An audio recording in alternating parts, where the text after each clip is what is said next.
Right. ನಮ್ಮ ಕರ್ತನು ರಕ್ಷಕನು ಆಗಿರುವ ಯೇಸು ಕ್ರಿಸ್ತನ ಹೆಸರಿನಲ್ಲಿ ನಾನು ನಿಮ್ಮೆಲ್ಲರನ್ನು ವಂದಿಸ್ತಾ ಇದ್ದೇನೆ. ಮತ್ತೊಂದು ಆವರ್ತಿ ಈ ಎಫೆಸದವರಿಗೆ ಬರೆದ ಪತ್ರಿಕೆಯ ಅಧ್ಯಯನಕ್ಕೆ ನಾವೆಲ್ಲರೂ ಹಿಂತಿರುಗುವಂತೆ ದೇವರು ಸಹಾಯ ಮಾಡಿದ್ದಾನೆ. ಕರ್ತನಿಗೆ ಸ್ತೋತ್ರವಾಗ್ಲಿ.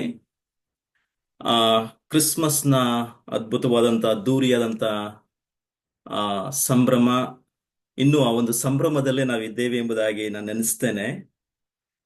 ನಾನು ಕೂಡ ಬಹಳಷ್ಟು ಆ ಈ ಈ ಇಡೀ ಒಂದು ತಿಂಗಳು ದೇವರ ವಾಕ್ಯದಲ್ಲಿ ಮತ್ತು ದೇವರ ಮಕ್ಕಳ ಆರಾಧನೆಯಲ್ಲಿ, ಸಂಗೀತದಲ್ಲಿ ಸಂತೋಷಿಸುವಂತೆ ದೇವರು ನನಗೆ ಕೃಪೆ ಮಾಡ್ದ. ಸೊ ವಾಕ್ಯಗಳನ್ನು ಅಧ್ಯಯನ ಮಾಡುವಾಗ ಕೆಲವೊಂದು ಸಂಗತಿಗಳು ಆ ನನಗೆ ಕರ್ತನು ಮಾತನಾಡಿದ್ದನ್ನು ಕೂಡ ನಿಮ್ಮೊಟ್ಟಿಗೆ ಹಂಚಿಕೊಳ್ಳಲು ನಾನು ಇಷ್ಟಪಡ್ತೇನೆ. ಸೊ ಕ್ರಿಸ್ಮಸ್ ಮುಗಿದಿದೆ.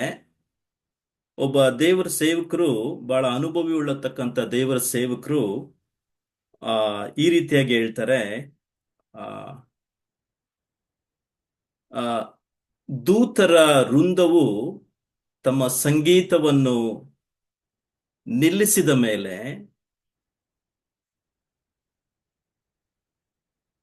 ಆ ಒಂದು ನಕ್ಷತ್ರ ತನ್ನ ಕಾರ್ಯವನ್ನು ಮುಗಿಸಿ ಹೊರಟು ಹೋದ್ಮೇಲೆ ದೂರದಿಂದ ಬಂದಂತ ಪಂಡಿತರು, ಜ್ಯೋತಿಷ್ಯರು ಅಥವಾ ರಾಜರು, ರಾಜಕುಮಾರರು, ಈ ರಾಜಾದಿರಾಜನನ್ನು ನೋಡ್ಲಿಕ್ಕೆ ಬಂದಂತ ಈ ಮೇಧಾವಿಗಳು ತಮ್ಮ ಪೂರ್ವ ಭಾಗದ ಒಂದು ದಿಕ್ಕಿಗೆ ಹೊರಟು ಹೋದ ಮೇಲೆ ಮತ್ತೆ ಕುರುಬರು ತಮ್ಮ ಕುರಿ ಹಿಂಡನ್ನು ಕಾಯಲಿಕ್ಕೆ ಹಿಂತಿರುಗಿ ಹೋದ ಮೇಲೆ ನಿಜವಾದಂತ ಕ್ರಿಸ್ಮಸ್ ಮತ್ತು ಅದರ ಕಾರ್ಯ ಈಗ ಪ್ರಾರಂಭವಾಗುತ್ತೆ ಎಂಬುದಾಗಿ ಒಬ್ಬ ಅನುಭವಿ ಸೇವಕರು ಈ ರೀತಿಯಾಗಿ ಹೇಳ್ತಾರೆ. ಅಂದ್ರೆ ನಾವು ಇಷ್ಟು ದಿನ ಕ್ರಿಸ್ಮಸ್ಗೋಸ್ಕರ ಬಹಳಷ್ಟು ತಯಾರಿ, ಸಂಭ್ರಮ, ಸಡಗರ, ಅದ್ಭುತವಾಗಿ ಯೇಸು ಕ್ರಿಸ್ತನ ಬರೋಣವನ್ನು ನಾವು ಅಪೇಕ್ಷಿಸಿದ್ದೇವೆ. ನಮ್ಮ ಹೃದಯಕ್ಕೆ ಆತನನ್ನು ಸ್ವೀಕಾರ ಮಾಡಿಕೊಂಡಿದ್ದೇವೆ. ಹೃದಯದಲ್ಲಿ ಯೇಸುವನ್ನು ಆರಾಧಿಸಿದ್ದೇವೆ. ಬಹಳ ಸಂತೋಷ. ಆದರೆ ಕ್ರಿಸ್ಮಸ್ನ ನಿಜವಾದಂಥ ಕಾರ್ಯ ಈಗ ಪ್ರಾರಂಭವಾಗುತ್ತದೆ ಎಂಬುದಾಗಿ ಈ ಸೇವಕರು ಹೇಳುವಾಗ, ಆ ಕಾರ್ಯ ಯಾವುದಂದ್ರೆ ನಶಿಸಿ ಹೋಗುವಂಥವರನ್ನು ಹುಡುಕಿ ರಕ್ಷಿಸುವಂಥದ್ದು, ಮುರಿದ ಮನಸ್ಸುಳ್ಳವರನ್ನು ಸ್ವಸ್ಥಪಡಿಸುವಂಥದ್ದು, ಹಸಿದವರಿಗೆ ಉಣಬಡಿಸುವಂಥದ್ದು, ಮತ್ತು ಯಾರ್ಯಾರು ಬಂಧನದಲ್ಲಿದ್ದಾರೋ ಅವರ ಬಂಧನದ ಬೇಡಿಗಳನ್ನು ಬಿಚ್ಚುವಂಥದ್ದು, ಮತ್ತು ದೇಶ ವಿದೇಶಗಳಲ್ಲಿ ಶಾಂತಿಯನ್ನು ಉಂಟು ಮಾಡುವಂತ ಪ್ರಯತ್ನಕ್ಕೆ ಹಿಂತಿರುಗುವಂಥದ್ದು, ಮತ್ತು ನಮ್ಮ ಹೃದಯದಲ್ಲಿ ಆ ಕ್ರಿಸ್ಮಸ್ನ ಸಂಗೀತವನ್ನು ಸದಾಕಾಲ ಆಡುವಂಥದ್ದು. ಸೊ ನಮ್ಮ ಕೆಲಸ ಈಗ ಪ್ರಾರಂಭವಾಗಿದೆ ಎಂಬುದಾಗಿ ನಾನು ಹೇಳಲಿಕ್ಕೆ ಇಷ್ಟಪಡುತ್ತೇನೆ. ಹೌದು, ನಾವು ಹೃದಯದಲ್ಲಿ ಸಂಭ್ರಮಿಸಿದ್ದೇವೆ. ಆದರೆ ಹೊರಟು ಹೋದಂತ ಯೇಸು ಕೂಸುವನ್ನು ನೋಡಿ ಆರಾಧಿಸಿ ಹೊರಟು ಹೋದಂತ ಆ ಒಂದು ಕುರುಬರು ಹೋದ ಕಡೆಯಲ್ಲೆಲ್ಲ ಇಂಥ ಆಶ್ಚರ್ಯಕರವಾದಂತ ಯೇಸುವಿನ ಸಂದೇಶವನ್ನು, ಅಂದ್ರೆ ಲೋಕ ರಕ್ಷಕನು ನಮಗಾಗಿ ಜನಿಸಿದ್ದಾನೆ ಎಂಬ ಸಂದೇಶವನ್ನು ಹೋದ ಕಡೆಯಲ್ಲೆಲ್ಲ ಅವರು ಸಾರ್ತಾ ಇದ್ರು. ಇದು ಒಂದು ಆ ದಿನಮಾನಗಳಲ್ಲಿ ಬೆತ್ಲೆಹೇಮಿನಲ್ಲಿ ಒಂದು ಮನೆ ಮಾತಾಯಿತು. ಓ, ನಮ್ಮ ಮೆಸ್ಸಿಯನು ಬಂದಿದ್ದಾನೆ ಎಂಬ ಮನೆ ಮಾತಾಯಿತು. ಆದ್ರೂ ಕೂಡ ಅನೇಕರು ಆತನನ್ನು ಸ್ವೀಕಾರ ಮಾಡಲಿಲ್ಲ ಎಂಬುದಾಗಿ ನಾವು ಯೋಹಾನನ ಸುವಾರ್ತೆಯಲ್ಲಿ ನಾವು ನೋಡ್ತೇವೆ. ಸ್ವಂತ ಜನರೇ ಆತನನ್ನು ತಿರಸ್ಕಾರ ಮಾಡಿದ್ರು. ಆದ್ರೆ ಯಾರ್ಯಾರು ಆತನನ್ನು ಅಂಗೀಕಾರ ಮಾಡಿಕೊಳ್ತಾರೋ ಅವರೆಲ್ಲರಿಗೂ ದೇವರ ಮಕ್ಕಳಾಗುವಂತ ಅಥವಾ ಪಾಪ ಕ್ಷಮಾಪಣೆ ಹೊಂದುವಂತ, ನಿತ್ಯ ಜೀವಕ್ಕೆ ಬಾಧ್ಯಸ್ಥರಾಗುವಂತ ಒಂದು ಅವಕಾಶ, ಅಧಿಕಾರ ಈಗ ಕೊಡಲ್ಪಟ್ಟಿದೆ. ಸೊ ಈ ರಕ್ಷಣೆಯನ್ನು ಹೊಂದಿಕೊಂಡಂತ ನಾವು ಈ ಲೋಕಕ್ಕೆ ರಕ್ಷಣೆಯನ್ನು ತೆಗೆದುಕೊಂಡು ಹೋಗ್ಲಿಕ್ಕೆ ಆ ಕ್ರಿಸ್ಮಸ್ನ ನಿಜವಾದಂತ ಕಾರ್ಯ ಈಗ ಪ್ರಾರಂಭವಾಗ್ತದೆ. ಆದ ಕಾರಣ ನಾವು ನಮ್ಮ ಸಂತೃಪ್ತಿಯಲ್ಲಿಯೇ, ಸಡಗರದಲ್ಲಿಯೇ ಇರದೆ, ನಾವು ಮುರಿದ ಮನಸ್ಸುಳ್ಳವರನ್ನು ಏನ್ ಮಾಡ್ತೀವಿ, ಮುರಿದ ಮನಸ್ಸುಳ್ಳವರಿಗೆ ಸ್ವಸ್ಥತೆ ಕೊಡ್ಲಿಕ್ಕೆ, ತಪ್ಪಿ ಹೋದವರನ್ನು ಹುಡುಕಿ ರಕ್ಷಿಸ್ಲಿಕ್ಕೆ, ಮತ್ತು ಹಸಿದವರಿಗೆ ಆಹಾರ ಕೊಡ್ಲಿಕ್ಕೆ, ಮತ್ತು ಬಂಧನಗಳಲ್ಲಿರುವಂತವರನ್ನು ಹುಡುಕಿ ಅವರ ಬೇಡಿಯನ್ನು ಬಿಚ್ಚುವುದಕ್ಕೆ, ಮತ್ತು ಈ ಲೋಕಕ್ಕೆ ಕ್ರಿಸ್ತನ ಸಮಾಧಾನವನ್ನು ಜನರ ಹೃದಯಗಳಿಗೆ ನಾವು ತರಲಿಕ್ಕೆ ಪ್ರಯತ್ನ ಮಾಡೋಣ ಎಂಬುದಾಗಿ ನಾನು ಹೇಳಲಿಕ್ಕೆ ಇಷ್ಟಪಡ್ತೇನೆ. ಸೊ ಕಾರ್ಯ ಈಗ ಪ್ರಾರಂಭವಾಗಿದೆ. ಆದ ಕಾರಣ ಕ್ರಿಸ್ಮಸ್ನ ಒಂದು ಆ ಸಡಗರವನ್ನು, ನಿಮ್ಮ ಹೃದಯದಲ್ಲಿರ್ತಕ್ಕಂಥ ಈ ಸಡಗರವನ್ನು ಅಥವಾ ಆ ಸಂತೋಷ, ಸಂಭ್ರಮವನ್ನು ಅಷ್ಟಕ್ಕೆ ನಾವು ನಿಲ್ಲಿಸದೆ ಆದಷ್ಟು ಅವಕಾಶಗಳನ್ನು ಹುಡುಕಿ ಅನೇಕರಿಗೆ ಕ್ರಿಸ್ತನ ವಿಷಯವಾದಂಥ ಸುವಾರ್ತೆಯನ್ನು ತಲುಪಿಸಿ, ಯಾವಾಗ ಯಾವ ವ್ಯಕ್ತಿಯ ಹೃದಯದಲ್ಲಿ ಯೇಸು ಕ್ರಿಸ್ತನು ನಿಜವಾಗಿ ಜನಿಸ್ತಾನೋ ಆ ದಿನ ನಿಜವಾದಂಥ ಕ್ರಿಸ್ಮಸ್ ಆಗುತ್ತೆ ಅವರ ಜೀವಿತದಲ್ಲಿ. ಸೊ ಆದ ಕಾರಣ ಇದನ್ನು ನಾವು ಮುಂದುವರಿಸೋಣ, ಅನೇಕರಿಗೆ ಕ್ರಿಸ್ತನ ವಿಷಯವಾದಂಥ ಸುವಾರ್ತೆಯನ್ನು ತಲುಪಿಸೋಣ ಎಂಬುದಾಗಿ ನಾನು ಹೇಳಿ ಪ್ರಾರಂಭದಲ್ಲಿ ನಮ್ಮ ಒಂದು ಅಧ್ಯಯನವನ್ನು ಪ್ರಾರಂಭ ಮಾಡೋಣ. ನೀವೆಲ್ಲರೂ ಸೇರಿ ಬಂದಿದ್ದೀರಾ, ಬಹಳ ಸಂತೋಷ. ನಿಮ್ಮೆಲ್ಲರ ಒಂದು ಉತ್ತೇಜನ, ಒಂದು ಸಹಕಾರದ ಮೂಲಕವಾಗಿ ನಾವು ಈ ಒಂದು ಪ್ರತಿ ವಾರದ ಬೈಬಲ್ ಸ್ಟಡಿಯನ್ನು ಮುಂದುವರಿಸಲಿಕ್ಕೆ ದೇವರು ಸಹಾಯ ಮಾಡ್ತಾ ಇದ್ದಾನೆ. ಸೊ ಈ ಒಂದು ಉತ್ತೇಜನ, ಪ್ರೋತ್ಸಾಹ ಹಾಗೆ ಮುಂದುವರಿಯಲಿ. ನಾವು ದೇವರ ಆಶೀರ್ವಾದಗಳನ್ನು ಕೋರುತ್ತಾ ಈ ಎಫೆಸದವರ ಬರೆದ ಪತ್ರಿಕೆಯ ಅಧ್ಯಯನಕ್ಕೆ ನಾವು ಹಿಂತಿರುಗೋಣ. ಒಂದು ಚಿಕ್ಕ ಪ್ರಾರ್ಥನೆ ಮಾಡಿದ್ದೇವೆ. ಇನ್ನೊಂದು ಆವರ್ತಿ ಚಿಕ್ಕ ಪ್ರಾರ್ಥನೆ ಮಾಡಿ ನಾವು ಈ ಅಧ್ಯಯನವನ್ನು ಪ್ರಾರಂಭಿಸೋಣ. ಮಹೋನ್ನತನು, ಜೀವಸ್ವರೂಪನು, ಸರ್ವಾಧಿಕಾರಿ, ಎಲ್ಲವನ್ನು ಆಳುವಾತನು, ನಮ್ಮ ಸೃಷ್ಟಿಕರ್ತನು, ಪರಿಪಾಲಿಸುವಾತನು, ನಮಗೋಸ್ಕರ ರಕ್ಷಕನಾಗಿ ಒಂದು ಶಿಶುವಾಗಿ ಬೆತ್ಲಹೇಮ್ನಲ್ಲಿ ಜನಿಸಿದಂತ ಯೇಸುವೆ, ತಂದೆಯೇ, ನಾವು ನಿನ್ನ ಪಾದ ಸನ್ನಿಧಿಗೆ ನಾವು ಬರ್ತೇವೆ. ಯೇಸುವನ್ನು ನಮ್ಮ ಪಾಪಗಳ ನಿವಾರಣೆಗೋಸ್ಕರವಾಗಿ ಈ ಲೋಕಕ್ಕೆ ಕಳುಹಿಸಿಕೊಟ್ಟದಕ್ಕಾಗಿ ಸ್ತೋತ್ರ. ಆತನ ಮೂಲಕ ನಮಗೆ ಕೊಟ್ಟಂತ ರಕ್ಷಣೆ, ಸಮಾಧಾನ, ನಿತ್ಯ ಜೀವಿತದಲ್ಲಿ ಒಂದು ನಿಜವಾದಂತ ಉದ್ದೇಶ, ಈ ಲೋಕ ಬಿಟ್ಟರೂ ಕ್ರಿಸ್ತನ ಸಂಗಡ ಇರುತ್ತೇವೆ ಎಂಬ ಆಶ್ವಾಸನೆ, ನಿರೀಕ್ಷೆ ಎಲ್ಲವನ್ನು ಯೇಸುವಿನ ಮೂಲಕ ನಮಗೆ ಅನುಗ್ರಹಿಸಿಕೊಟ್ಟಿದೆಯಾ, ಅದಕ್ಕಾಗಿ ಸ್ತೋತ್ರ ಮಾಡ್ತೇವೆ. ಕರ್ತನೆ, ಆ ಬೆತ್ಲಹೇಮಿನಲ್ಲಿ ಜನಿಸಿದಂತ 2024 ವರ್ಷಗಳ ಹಿಂದೆ ಜನಿಸಿದಂತ ಆ ಶಿಶುವಾಗಿ ಉಳುಕೊಳ್ಳಲಿಲ್ಲ. ಆತನು ಬೆಳೆದನು, ನಮಗೋಸ್ಕರ ಶಿಲುಬೆಯ ಮೇಲೆ ನಮ್ಮ ಪಾಪಗಳ ನಿವಾರಣೆಗೋಸ್ಕರ ನಮ್ಮ ಪಾಪಗಳನ್ನು ತನ್ನ ಮೇಲೆ ಹೊತ್ತುಕೊಂಡು ನಮಗೋಸ್ಕರ ಆತನು ಸತ್ತನು. ನಮಗೋಸ್ಕರ 3ನೇ ದಿನದಲ್ಲಿ ಆತನು ಎದ್ದು ಬಂದನು. ಈಗ ಆತನು ತಂದೆಯ ಬಲಪಾರ್ಶ್ವದಲ್ಲಿ ಕುಳಿತಿದ್ದಾನೆ, ಎಲ್ಲವನ್ನು ಆಳ್ವಿಕೆ ಮಾಡುತ್ತಾ ಇದ್ದಾನೆ. ಮತ್ತೆ ಆತನು ಎಲ್ಲವನ್ನು ಸರಿ ಮಾಡುವುದಕ್ಕೋಸ್ಕರವಾಗಿ ಬರುತ್ತಾನೆ. ಆತನ ಅಪೇಕ್ಷೆಗೋಸ್ಕರವಾಗಿ ನಾವು ಆತುರಿಯುತ್ತಾ ಇದ್ದೇವೆ.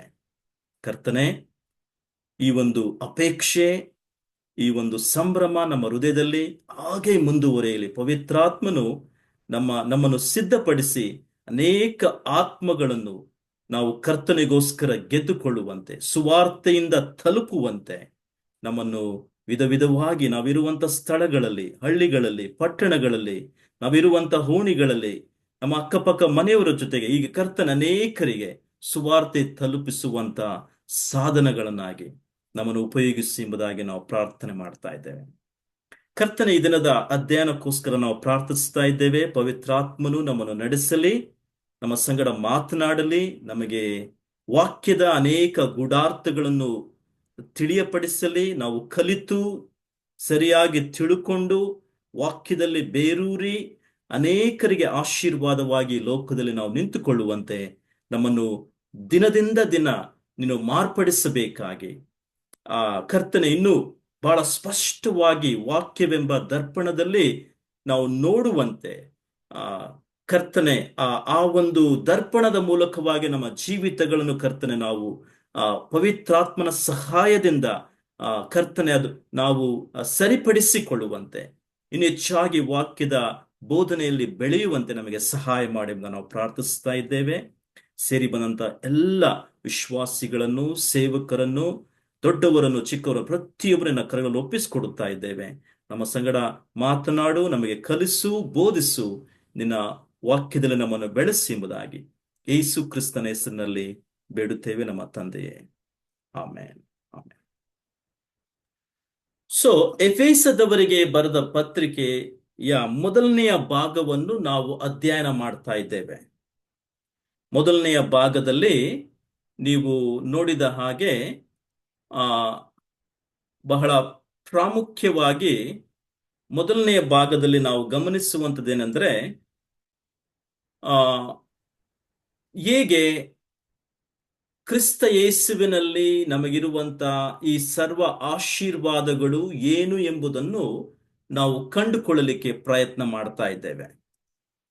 ಆಲ್ರೆಡಿ ಆಶೀರ್ವಾದಗಳು ನಮಗೆ ಕೊಡಲ್ಪಟ್ಟಿವೆ. ಪೌಲನು ಹೇಳ್ತಾನೆ ಮೊದಲನೇ ಅಧ್ಯಾಯ 3ನೇ ವಚನದಲ್ಲಿ, ಸಕಲ ಆತ್ಮೀಯ ಆಶೀರ್ವಾದಗಳು ನಮಗೆ ಕೊಡಲ್ಪಟ್ಟಿವೆ ಕ್ರಿಸ್ತ ಯೇಸುವಿನಲ್ಲಿ.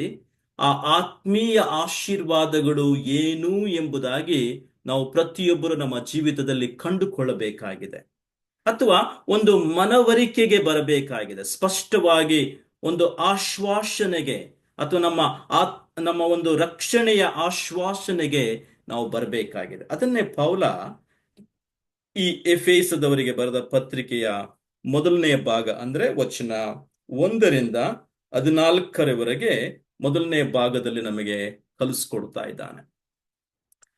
ಇದರಲ್ಲಿ ನಾವು ಅನೇಕ ಸಂಗತಿಗಳು ನಾವು ನೋಡ್ಕೊಂಡಿದ್ದೇವೆ. ಈ ಮೊದಲನೇ ಭಾಗದ ಅನೇಕ ಸಂಗತಿಗಳನ್ನು, ಮೊದಲ 3 ಸಂಗತಿಗಳನ್ನು ನಾವು ಗಮನಿಸಿದ್ದೇವೆ. ಈ ಆತ್ಮೀಕ ಆಶೀರ್ವಾದಗಳು ಏನು ಎಂಬುದನ್ನು ಪೌಲ ಒಂದೊಂದಾಗಿ ನಮಗೆ ಕಲಿಸ್ಕೊಡ್ತಾ ಹೋಗ್ತಾನೆ. ಮೊದಲನೇದಾಗಿ ಆತ್ಮೀಕ ಆಶೀರ್ವಾದ ಎಂಬತಕ್ಕಂಥದ್ದು ತಂದೆಯು ನಮ್ಮನ್ನು ಹೇಗೆ ಆರಿಸಿಕೊಂಡಿದ್ದಾನೆ ಎಂಬುದನ್ನು ಸೂಚಿಸುತ್ತೆ. ಮೊದಲನೇ ಆಶೀರ್ವಾದ, ನಾವು ಆರಿಸಲ್ಪಟ್ಟಿದ್ದೇವೆ. ಅಂದ್ರೆ ನಾವು ಆತನನ್ನು ಆರಿಸಿಕೊಳ್ಳಲಿಲ್ಲ, ಆತನೇ ನಮ್ಮನ್ನು ಮೊದಲು ಆರಿಸಿಕೊಂಡ. ಭೂಮಿಗೆ ಬುನಾದಿಗೆ ಹಾಕುವುದಕ್ಕಿಂತ ಮುಂಚಿತವಾಗಿ ನಾವು ಆತನನ್ನು ಹುಡುಕಿಕೊಂಡು ಹೋಗ್ಲಿಲ್ಲ, ಆತನೇ ತಪ್ಪಿ ಹೋದಂತ ನಮ್ಮನ್ನು ಹುಡುಕಿಕೊಂಡು ಬಂದ. ಮೊದಲು ಆತನೇ ನಮ್ಮನ್ನು ಹುಡುಕಿಕೊಂಡು ಬಂದ. ನಾವು ನಿಜವಾಗಿಯೂ ಆತನನ್ನು ಪ್ರೀತಿ ಮಾಡಲಿಲ್ಲ, ಆದ್ರೆ ಆತನೇ ಮೊದಲು ನಮ್ಮನ್ನು ಪ್ರೀತಿ ಮಾಡಿ ತನ್ನ ಪ್ರೀತಿಯ ಶಿಲುಬೆಯ ಪ್ರೀತಿಯ ಮೂಲಕ ನಮ್ಮನ್ನು ತನ್ನ ಕಡೆಗೆ ಸೆಳೆಕೊಂಡ. ಮತ್ತೆ ನಾವು ಆತನನ್ನು ತಿಳುಕೊಳ್ಳಲಿಕ್ಕೆ ಯಾವುದೇ ಪ್ರಯತ್ನ ಮಾಡಲಿಲ್ಲ, ಆದ್ರೆ ಆತನೇ ತನ್ನ ವಿಷಯವಾಗಿ ನಮಗೆ ಪ್ರಕಟ ಮಾಡಿ ಪವಿತ್ರಾತ್ಮನ ಮೂಲಕವಾಗಿ ನಮಗೆ ಆ ಒಂದು ರಕ್ಷಣೆಯ ಸುವಾರ್ತೆ ನಮಗೆ ತಲುಪಿಸಿ ನಾವು ರಕ್ಷಣೆ ಮಾರ್ಗಕ್ಕೆ ಬರುವಂತೆ ಕಾರ್ಯ ಮಾಡಿದ. ಅಂದ್ರೆ ಇದರಲ್ಲಿ ನಮ್ಮ ಕಾರ್ಯ ಇಲ್ಲವೇ ಇಲ್ಲ. ಅಂದ್ರೆ ನಾವು ರಾಬರ್ಟ್ಸ್ ಎಂಬುದಾಗಿ ನಾನು ಹೇಳ್ತಾ ಇಲ್ಲ. ನಾವು ನಂಬಬೇಕು, ನಂಬುವುದರ ಮೂಲಕವೇ ನಮಗೆ ರಕ್ಷಣೆ. ಆದ್ರೆ ಆ ರಕ್ಷಣೆ ಹೊಂದುವಂತ ಸಂದರ್ಭದಲ್ಲಿ ಸುವಾರ್ತೆ ನಮಗೆ ತಲುಪಿಸಲ್ಪಡುವಾಗ ಪವಿತ್ರಾತ್ಮನು ಅಲ್ಲಿ ನಮಗೆ ನಂಬಿಕೆಯನ್ನು ಉಂಟು ಮಾಡ್ತಾ ಇದ್ದಾನೆ. ಈ ರಕ್ಷಣೆಯನ್ನು ಸ್ವೀಕಾರ ಮಾಡಿಕೊಳ್ಳುವಂತ ನಂಬಿಕೆ, ಇದೆಲ್ಲ ನಾವು ರಕ್ಷಣೆ ಹೊಂದಿದಂತ ದಿನದಲ್ಲಿ ಅರ್ಥ ಮಾಡಿಕೊಳ್ಳಲಿಲ್ಲ. ಆದ್ರೆ ಕಾಲಕ್ರಮೇಣ ನಾವು ವಾಕ್ಯದಲ್ಲಿ ಬೆಳೆಯುವಾಗ, ದೇವರ ವಾಕ್ಯವನ್ನು ಪ್ರತಿದಿನ ಕೇಳುವಾಗ, ವಾಕ್ಯವನ್ನು ಓದುವಾಗ ದೇವರು ನಮಗೆ ಇದನ್ನು ಏನ್ ಮಾಡ್ತಿದ್ದಾನೆ, ಆಶ್ವಾಸನೆಯ ರೂಪದಲ್ಲಿ ಬಲಪಡಿಸ್ತಾ ಇದ್ದಾನೆ. ನಾವು ಆರಿಸಲ್ಪಟ್ಟಿದ್ದೇವೆ. ಯಾವುದಕ್ಕೋಸ್ಕರವಾಗಿ ಆರಿಸಲ್ಪಟ್ಟಿದ್ದೇವೆ ಎಂಬುದನ್ನು ಕೂಡ ನಾವು ನೋಡ್ಕೊಂಡಿದ್ದೇವೆ. ಈ ಲೋಕದಲ್ಲಿ ನಾವು ಪರಿಶುದ್ಧರಾಗಿಯೂ ಮತ್ತು ನಿರ್ದೋಷಿಗಳಾಗಿಯೂ ಮತ್ತು ಕರ್ತನ ಸನ್ನಿಧಾನದಲ್ಲಿ ಯಾವಾಗಲೂ ನಿಂತುಕೊಳ್ಳುವಂತೆ ದೇವರು ನಮ್ಮನ್ನು ಆರಿಸಿಕೊಂಡಿದ್ದಾನೆ ಎಂಬುದಾಗಿ ಮೊದಲ ಆಶೀರ್ವಾದವನ್ನು ನಾವು ಚೆನ್ನಾಗಿ ಗಮನಿಸಿದ್ದೇವೆ. ಎರಡನೇ ಆಶೀರ್ವಾದವನ್ನು ಕೂಡ ನಾವು ಗಮನಿಸಿದ್ದೇವೆ, ಆತ್ಮೀಯ ಆಶೀರ್ವಾದ ಇದು. ಅದೇನೆಂದ್ರೆ, ಕ್ರಿಸ್ತನಲ್ಲಿ ನಾವು ಪುತ್ರ ಸ್ವೀಕಾರವನ್ನು ಪಡ್ಕೊಂಡಿದ್ದೇವೆ. ಬಹಳ ಅದ್ಭುತವಾದಂತ ಬಿಡುಗಡೆಗೊಳಿಸುವಂತ ಒಂದು ವಾಕ್ಯ ಭಾಗ ಇದು. ಅಂದ್ರೆ ಈ ಪುತ್ರ ಸ್ವೀಕಾರವನ್ನು ನಾವು ನಾವು ಅಂದ್ರೆ ತಂದೆ ಈ ಒಂದು ನಾವು ಯೇಸು ಕ್ರಿಸ್ತನನ್ನು ಅಂಗೀಕಾರ ಮಾಡಿಕೊಂಡಂತ ಒಂದು ಕ್ಷಣದಲ್ಲಿಯೇ ಆ ತನ್ ದೇವರಿಗೆ ಮಕ್ಕಳಾದೆವು, ದೇವರು ನಮಗೆ ತಂದೆಯಾಗಿದ್ದಾನೆ. ಆ ಒಂದು ತಂದೆಯ ಒಂದು ಕುಟುಂಬದಲ್ಲಿ, ಅಂದ್ರೆ ತಂದೆ ಮಕ್ಕಳು ಎಂಬತಕ್ಕಂಥ ಕುಟುಂಬದಲ್ಲಿ ಈ ಪುತ್ರ ಸ್ವೀಕಾರ, ಎಲ್ಲಾ ಒಂದು ಆದ್ಯತೆಗಳು ಅಥವಾ ಪ್ರತಿಯೊಂದು ಆಶೀರ್ವಾದಗಳು ಆ ಸಂದರ್ಭದಲ್ಲಿ ನಮಗೆ ಕೊಡಲ್ಪಟ್ಟಿತ್ತು. ಈ ಪುತ್ರ ಸ್ವೀಕಾರ ಇರುವ ಕಾರಣ ನಾವು ತಂದೆಯ ಬಳಿಗೆ ಧೈರ್ಯವಾಗಿ ಹೋಗಿ ಅಪ್ಪ ತಂದೆ ಎಂಬುದಾಗಿ ಕರೆಯುವಂತ ಆಶೀರ್ವಾದ, ನಮಗೆ ಬೇಕಾದನ್ನು ದೇವರಿಂದ ಬೇಡಿಕೊಳ್ಳುವಂತ ಒಂದು ಆಶ್ವಾಸನೆ ನಮಗೆ ಕೊಡಲ್ಪಟ್ಟಿದೆ. ಪುತ್ರ ಸ್ವೀಕಾರ ಅದ್ಭುತವಾದಂತಹ ಆಶೀರ್ವಾದ. ಮೂರನೇ ಸಂಗತಿ ನಾವು ನೋಡ್ಕೊಂಡಿದ್ದೇವೆ, ಅದೇನೆಂದ್ರೆ ಕ್ರಿಸ್ತನಲ್ಲಿ ನಾವು ವಿಮೋಚಿಸಲ್ಪಟ್ಟಿದ್ದೇವೆ ಎಂಬುದಾಗಿ. ಕ್ರಿಸ್ತನಲ್ಲಿ ನಾವು ವಿಮೋಚಿಸಲ್ಪಟ್ಟಿದ್ದೇವೆ. ಏನದು ವಿಮೋಚನೆ ಎಂಬುದಾಗಿ ಕಳೆದ ಸಾರಿ ನಾನು ನಿಮಗೆ ಸ್ಪಷ್ಟವಾಗಿ ಬೋಧಿಸಿದ್ದೇನೆ. ವಿಮೋಚನೆ ಅಂದ್ರೆ ಒಂದು ಸೆಂಟೆನ್ಸ್ ಅಲ್ಲಿ ಹೇಳ್ಬೇಕಾದ್ರೆ, ಒಂದು ದಿನ ನಾವು ಪಾಪಕ್ಕೆ ದಾಸರಾಗಿದ್ದೆವು, ಪಾಪವೆಂಬ ಮಾರುಕಟ್ಟೆಗೆ ನಾವು ಒಳಪಟ್ಟಿದ್ದೆವು.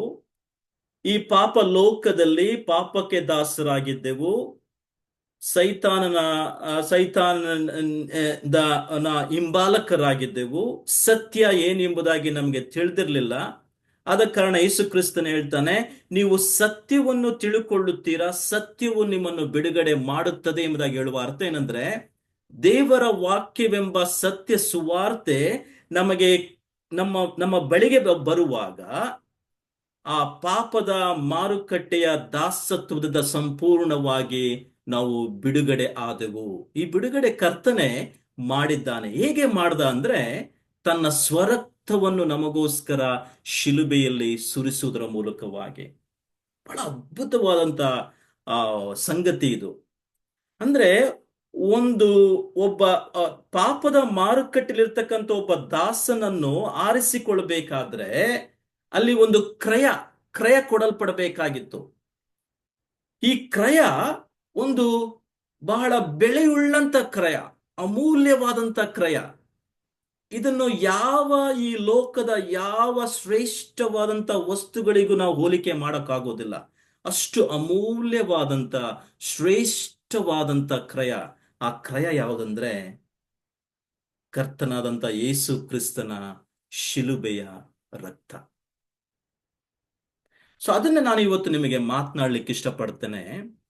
ಯೇಸು ಕ್ರಿಸ್ತನ ಕ್ರಯವೆಂಬಂತ ಈ ರಕ್ತದ ಬಲ ಏನು ಎಂಬುದನ್ನು ನಾವು ಅರ್ಥ ಮಾಡಿಕೊಳ್ಳಲಿಕ್ಕೆ ಇವತ್ತು ಪ್ರಯತ್ನ ಮಾಡೋಣ. ಯೇಸು ಕ್ರಿಸ್ತನ ರಕ್ತದ ಬಲ ಏನು ಎಂಬುದನ್ನು ನಾನು ಅನೇಕ ಸಂಗತಿಗಳನ್ನು ನಿಮ್ಮ ಮುಂದೆ ಇಡ್ತಾ ಹೋಗ್ತೇನೆ. ಇವೆಲ್ಲವನ್ನು ಸಾಧ್ಯವಾದ್ರೆ ನೀವು ಬರೆದಿಟ್ಕೊಳ್ಳಿ, ವಾಕ್ಯ ಭಾಗಗಳನ್ನು ಬರೆದಿಟ್ಕೊಳ್ಳಿ. ಮತ್ತೆ ಇವುಗಳನ್ನು ನೀವು ನಿಮ್ಮ ದೈನಂದಿನ ಒಂದು ಧ್ಯಾನದ ಸಮಯದಲ್ಲಿ ಇವುಗಳನ್ನು ನೀವು ಮತ್ತೆ ಮೆಲುಕು ಹಾಕಿದ್ರೆ, ನಿಮ್ಮ ಜೀವಿತದಲ್ಲಿ ಯೇಸು ಕ್ರಿಸ್ತನ ರಕ್ತದ ಬಲ ಎಷ್ಟು ಅಮೂಲ್ಯವಾಗಿದೆ ನಮ್ಮ ಜೀವಿತಕ್ಕೆ ಎಂಬುದನ್ನು ನೀವು ಅರ್ಥ ಮಾಡಿಕೊಳ್ಳಿಕ್ಕೆ ಸಾಧ್ಯವಾಗುತ್ತೆ. ಮೊದಲನೇದಾಗಿ ರೋಮಾಪುರದವರ ಪತ್ರಿಕೆಯಲ್ಲಿ ಪೌಲನು ಎಷ್ಟು ಸುಂದರವಾಗಿ ತಿಳಿಸ್ತಾನೆ ನೋಡಿ. ಆತನ ರಕ್ತ ನಮಗೆ ನೀತಿವಂತರು ಎಂಬತಕ್ಕಂಥ ನಿರ್ಣಯವನ್ನು ಅನುಗ್ರಹಿಸಿಕೊಟ್ಟಿದೆ.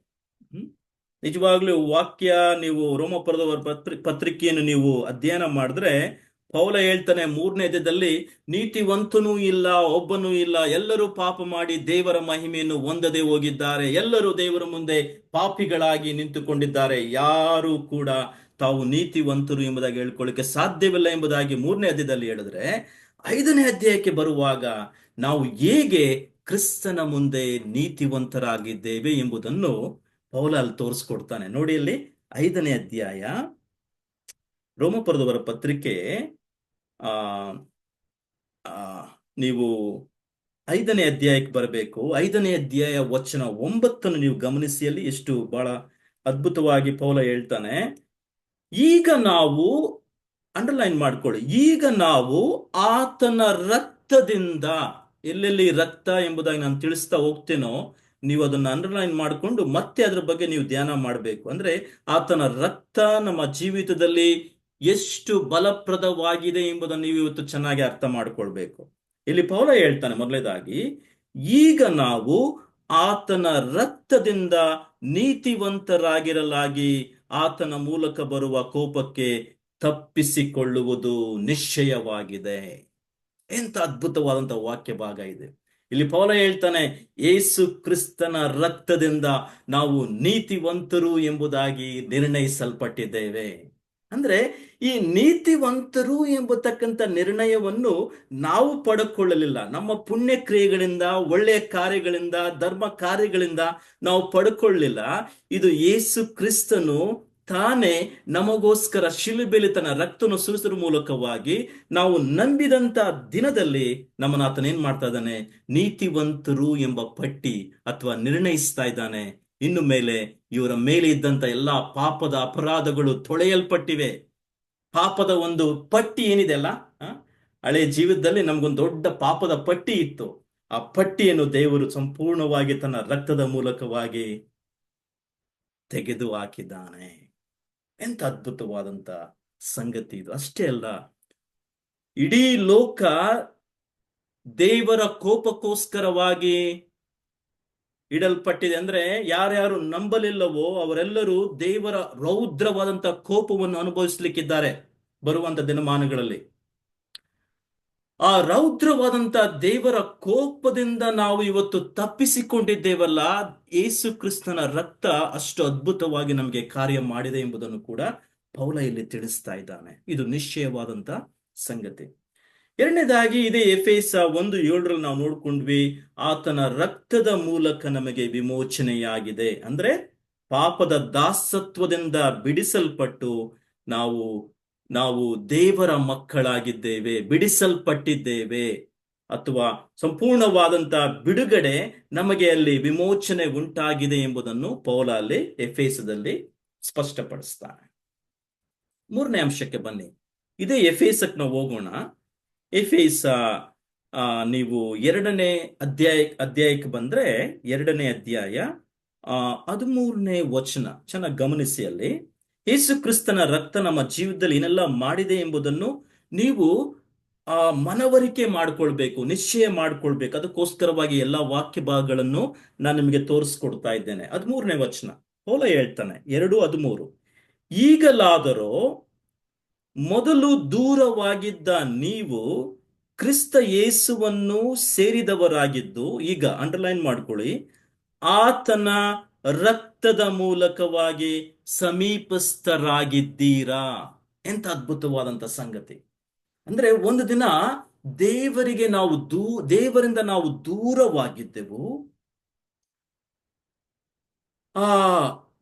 ಆದ್ರೆ ಈಗ ಯೇಸು ಕ್ರಿಸ್ತನ ರಕ್ತದ ಮೂಲಕವಾಗಿ ಸಮೀಪಸ್ಥರಾಗಿದ್ದೇವೆ.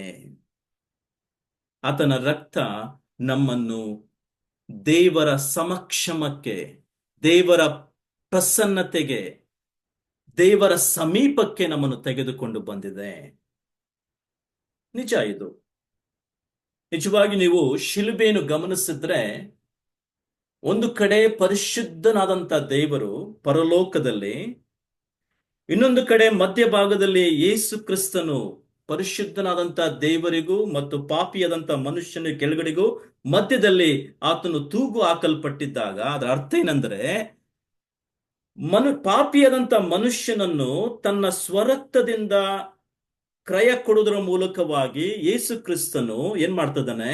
ಆ ಪರಿಶುದ್ಧನಾದಂತ ತಂದೆಗೆ, ಆ ತಂದೆಯ ಸಮೀಪಕ್ಕೆ ತರ್ತಾ ಇದ್ದಾನೆ.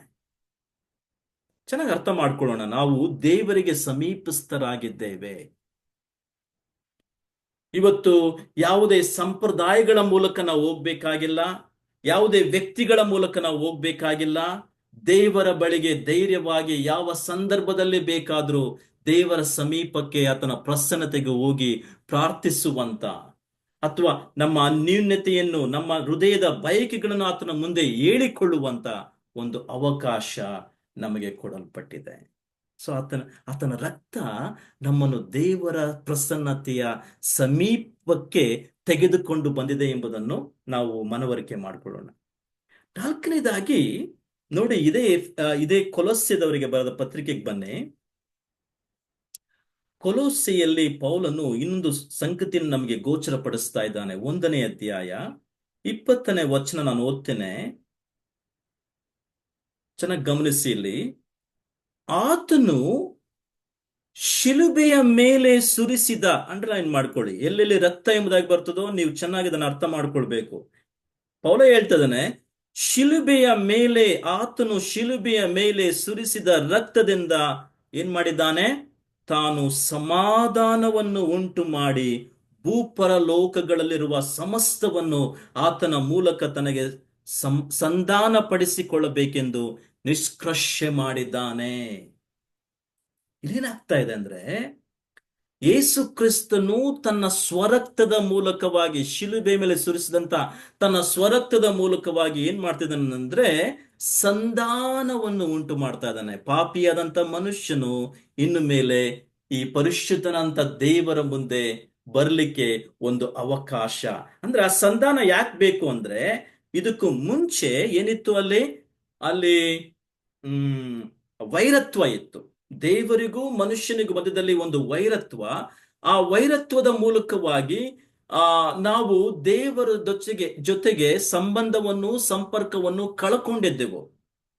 ಆದ್ರೆ ಯೇಸು ಕ್ರಿಸ್ತನ್ ಏನ್ ಮಾಡ್ತಾ ಇದ್ದಾನೆ? ಸಂಧಾನ ಮಾಡೋದ್ರ ಮೂಲಕವಾಗಿ ನಮ್ಮನ್ನು ದೇವರ ಬಳಿಗೆ ಕರ್ಕೊಂಡು ಬರ್ತಾ ಇದ್ದಾನೆ. ಅದನ್ನ ಇಲ್ಲಿ ವಾಕ್ಯ ಹೇಳ್ತಾ, ಇಲ್ಲಿ ನಮಗೆ ಸಮಾಧಾನವನ್ನು ಉಂಟು ಮಾಡಿದ್ದಾನೆ. ನೋಡಿ, ಈ ಕ್ರಿಸ್ಮಸ್ ನಲ್ಲಿ ಕಳೆದ ದಿನಗಳಲ್ಲಿ ನಾವು ಯೇಸು ಕ್ರಿಸ್ತನ ವಿಶ್ವವಾದಂತ ಸಮಾಧಾನದ ಸುವಾರ್ತಿನ ಅನೇಕರಿಗೆ ನಾವು ತಲುಪಿಸ್ಲಿಕ್ಕೆ ಪ್ರಯತ್ನ ಮಾಡಿದ್ವಿ.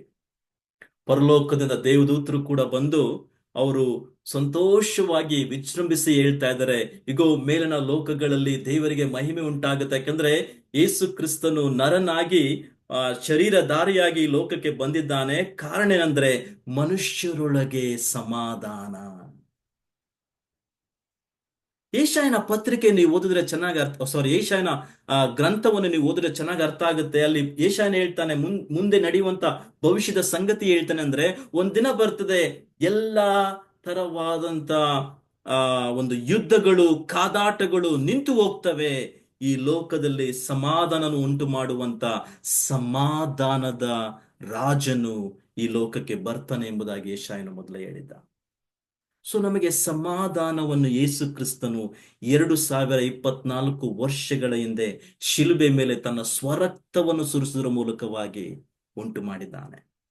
ಇವತ್ತು ಆ ಸಮಾಧಾನ ನಮಗಿದೆ. ಈ ಲೋಕದಲ್ಲಿ ಆ ಸಮಾಧಾನವನ್ನು ಅನೇಕರು ಪಡ್ಕೊಳ್ಬೇಕಾಗಿದೆ. ಆದ್ರೆ ಯೇಸು ಕ್ರಿಸ್ತನ ರಕ್ತವೇ ಅದಕ್ಕೆ ಮೂಲ ಎಂಬುದನ್ನು ನೀವು ಅರ್ಥ ಮಾಡ್ಕೊಳ್ಬೇಕೆಂಬುದಾಗಿ ನಾನು ಪ್ರಯತ್ನಿಸ್ತಾ ಇದ್ದೇನೆ. ಹಾಗೆ 5ನೇ ಸಂಗತಿಗೆ ಹೋಗೋಣ. ಯೇಸು ಕ್ರಿಸ್ತನ ರಕ್ತ ನಮ್ಮ ಜೀವಿತದಲ್ಲಿ ಏನೆಲ್ಲ ಮಾಡಿದೆ ಎಂಬುದನ್ನು ನಾವು ಗಮನಿಸೋಣ. ನೀವು ಇಬ್ರಿಯ ಪುಸ್ತಕಕ್ಕೆ ಬನ್ನಿ. ಅಲ್ಲಿ ಇಬ್ರಿಯ ಪುಸ್ತಕದ 9ನೇ ಅಧ್ಯಾಯದ 12ನೇ ವಚನವನ್ನು ನೀವು ಗಮನಿಸಬೇಕಾಗಿ ನಾನು ನಿಮ್ಮಲ್ಲಿ ಕೇಳ್ಕೊಳ್ತಾ ಇದ್ದೇನೆ. ಇಬ್ರಿಯ ಪುಸ್ತಕದ 9ನೇ ಅಧ್ಯಾಯದ 12ನೇ ವಚನ ನೋಡಿ. ಅಲ್ಲಿ ಹೋತಗಳ ಮತ್ತು ಹೋರಿ ಕರುಗಳ ಅಥವಾ ಹೋತಗಳ ಮತ್ತು ಹೋರಿ ಕರಗಳ ರಕ್ತವನ್ನು ತೆಗೆದುಕೊಳ್ಳದೆ, ಈಗ ಅಂಡರ್ಲೈನ್ ಮಾಡ್ಕೊಳ್ಳಿ, ತನ್ನ ಸ್ವಂತ ರಕ್ತವನ್ನೇ ತೆಗೆದುಕೊಂಡು, ಯೇಸು ಕ್ರಿಸ್ತನು ತನ್ನ ಸ್ವಂತ ರಕ್ತವನ್ನೇ ತೆಗೆದುಕೊಂಡು ನಮಗೋಸ್ಕರ ಏನ್ ಮಾಡಿದ್ದಾನೆ? ನಿತ್ಯ ವಿಮೋಚನೆಯನ್ನು ಸಂಪಾದಿಸಿಕೊಂಡವನಾಗಿ ಒಂದೇ ಸಾರಿ ದೇವರ ಸನ್ನಿಧಾನಕ್ಕೆ ಪ್ರವೇಶ ಮಾಡಿದ್ದಾನೆ. ಇಲ್ಲಿ ಪೌಲ ಹೇಳ್ತಾ ಇದ್ದಾನೆ, ಹಳೆ ಒಡಂಬಡಿಕೆಯಲ್ಲಿ ಪ್ರತಿಯೊಬ್ಬ ಯಾಜಕನು ಅಥವಾ ಮಹಾಯಾಜಕನು ವರ್ಷಕ್ಕೆ ಒಂದು ಸಾರಿ ದೇವರ ಸಮಕ್ಷಮದ ಹೋಲಿ ಆಫ್ ಹೋಲಿಸ್ ಎಂಬುದನ್ನು ಅದನ್ನು ನಾವು ಕರಿತೀವಿ. ಅಂದ್ರೆ ಪರಿಶುದ್ಧತೆಯ ಒಂದು ಸನ್ನಿಧಾನಕ್ಕೆ, ದೇವರ ಸನ್ನಿಧಾನಕ್ಕೆ ಹೋಗ್ಬೇಕಾದ್ರೆ ಮೊದಲು ತನ್ನನ್ನು ತೊಳ್ಕೊಳ್ಬೇಕಾಗಿತ್ತು. ಎರಡನೇದಾಗಿ ತನ್ನನ್ನು ಪರೀಕ್ಷೆ ಮಾಡಿಕೊಳ್ಬೇಕಾಗಿತ್ತು. ಅದರಲ್ಲಿ ಯಾವುದೇ ಪಾಪಗಳು ಇಲ್ಲದೆ ಪರೀಕ್ಷೆ ಮಾಡಿಕೊಂಡು ಅವನು ವರ್ಷಕ್ಕೆ ಒಂದು ಸಾರಿ ಮಾತ್ರ ಹೋಗ್ಲಿಕ್ಕೆ ಅವನಿಗೆ ಅವಕಾಶ ಇತ್ತು. ಆದ್ರೆ 2024 ವರ್ಷಗಳ ಹಿಂದೆ ಯೇಸು ಕ್ರಿಸ್ತನು ಆ ಶಿಲುಬೆ ಮೇಲೆ ಸುರಿಸಿದಂತ ರಕ್ತದ ಮೂಲಕವಾಗಿ ಏನ್ ಮಾಡಿದ್ದಾನೆ, ಒಂದೇ ಸಾರಿ ದೇವರ ಸನ್ನಿಧಾನಕ್ಕೆ ಪ್ರವೇಶ ಮಾಡಿ ಆತನ ಏನ್ ಮಾಡಿದ್ದಾನೆ, ನಮಗೆ ನಿತ್ಯ ವಿಮೋಚನೆಯನ್ನು ಸಂಪಾದನೆ ಮಾಡಿದ್ದಾನೆ. ಅನೇಕ ಸಾರಿ ಇದನ್ನು ನಾವು ಧ್ಯಾನ ಮಾಡೋದಿಲ್ಲ. ಚೆನ್ನಾಗಿ ಅರ್ಥ ಮಾಡ್ಕೊಳ್ಳಿ.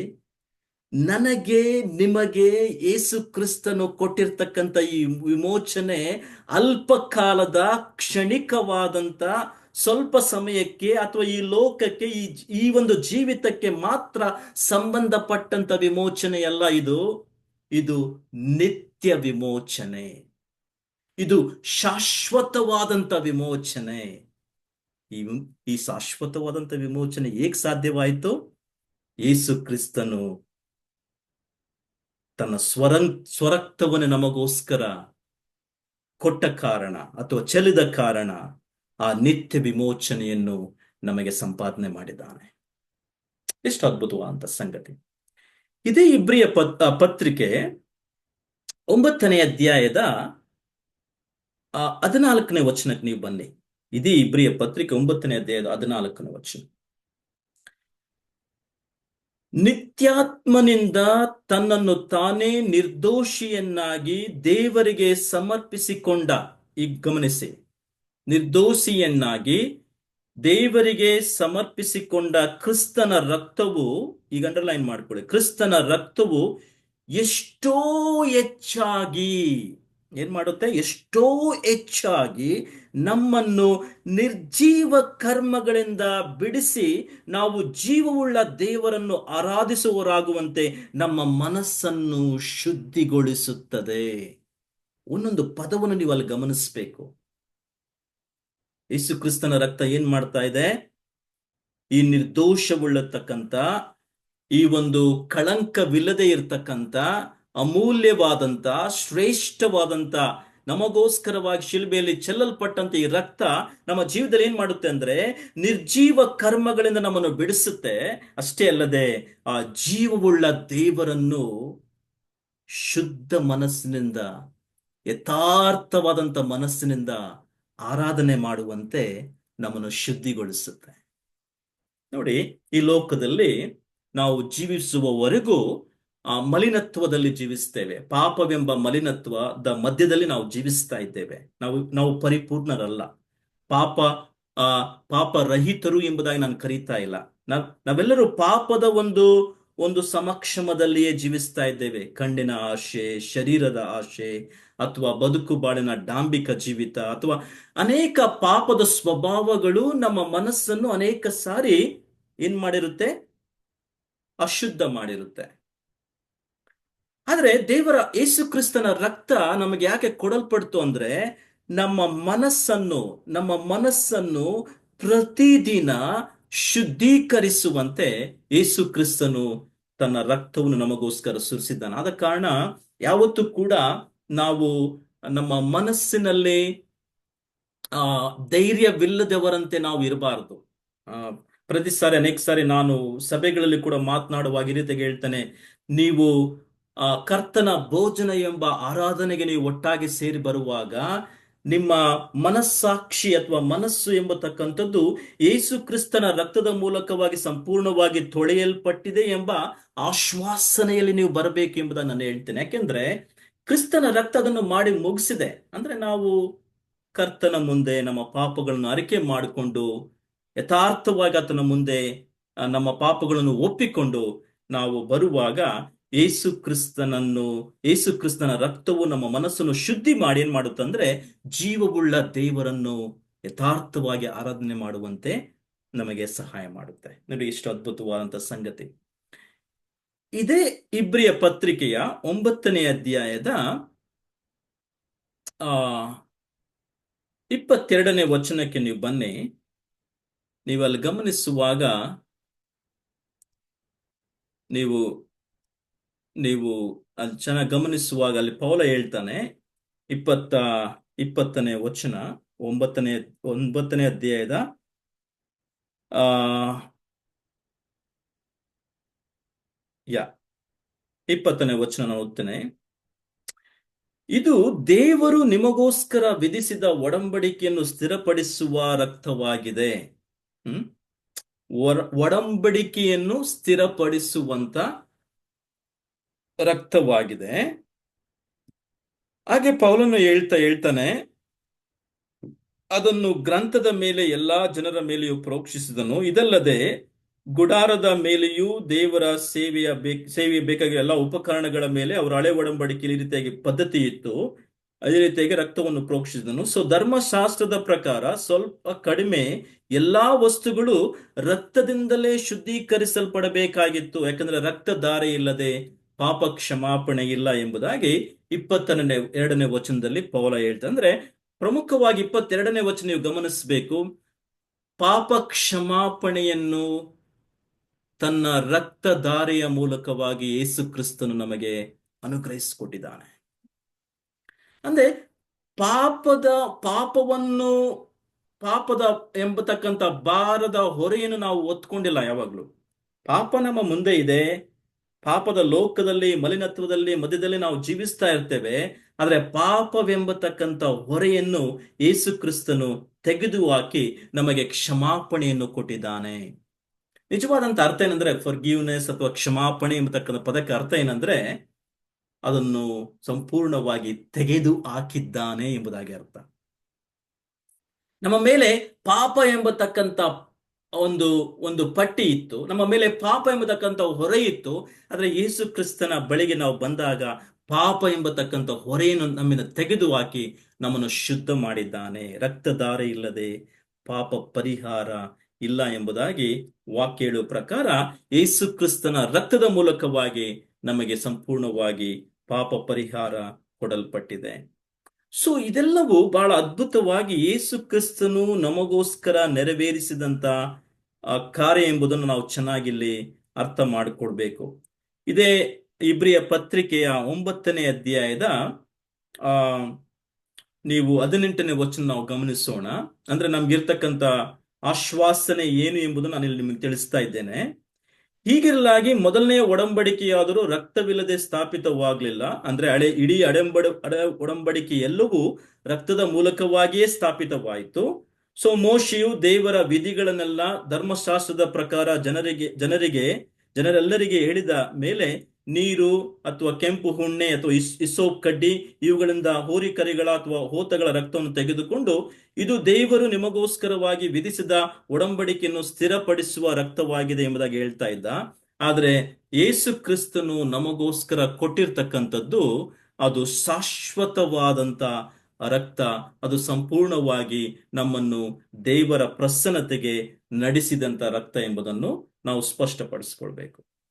9ನೇ ವಿಷಯಕ್ಕೆ ನಾವು ಹೋಗೋಣ. ಇದೇ ಇಬ್ರಿಯ ಪತ್ರಿಕೆಯಲ್ಲಿ 12ನೇ ಅಧ್ಯಾಯಕ್ಕೆ ನಾವು ಬರೋಣ. ಏನೆಲ್ಲ ಯೇಸು ಕ್ರಿಸ್ತನ ರಕ್ತ ನಮಗೆ ಮಾಡಿ ಮುಗಿಸಿದೆ ಎಂಬ ಸಂಗತಿಯನ್ನು ನೀವು ಅರ್ಥ ಮಾಡಿಕೊಳ್ಬೇಕು. ಅದಕ್ಕೋಸ್ಕರವಾಗಿ ಈ ಸಂಗತಿಗಳು ನಾನು ತಿಳಿಸ್ತಾ ಇದ್ದೇನೆ. 12ನೇ ಅಧ್ಯಾಯ 24ನೇ ವಚನ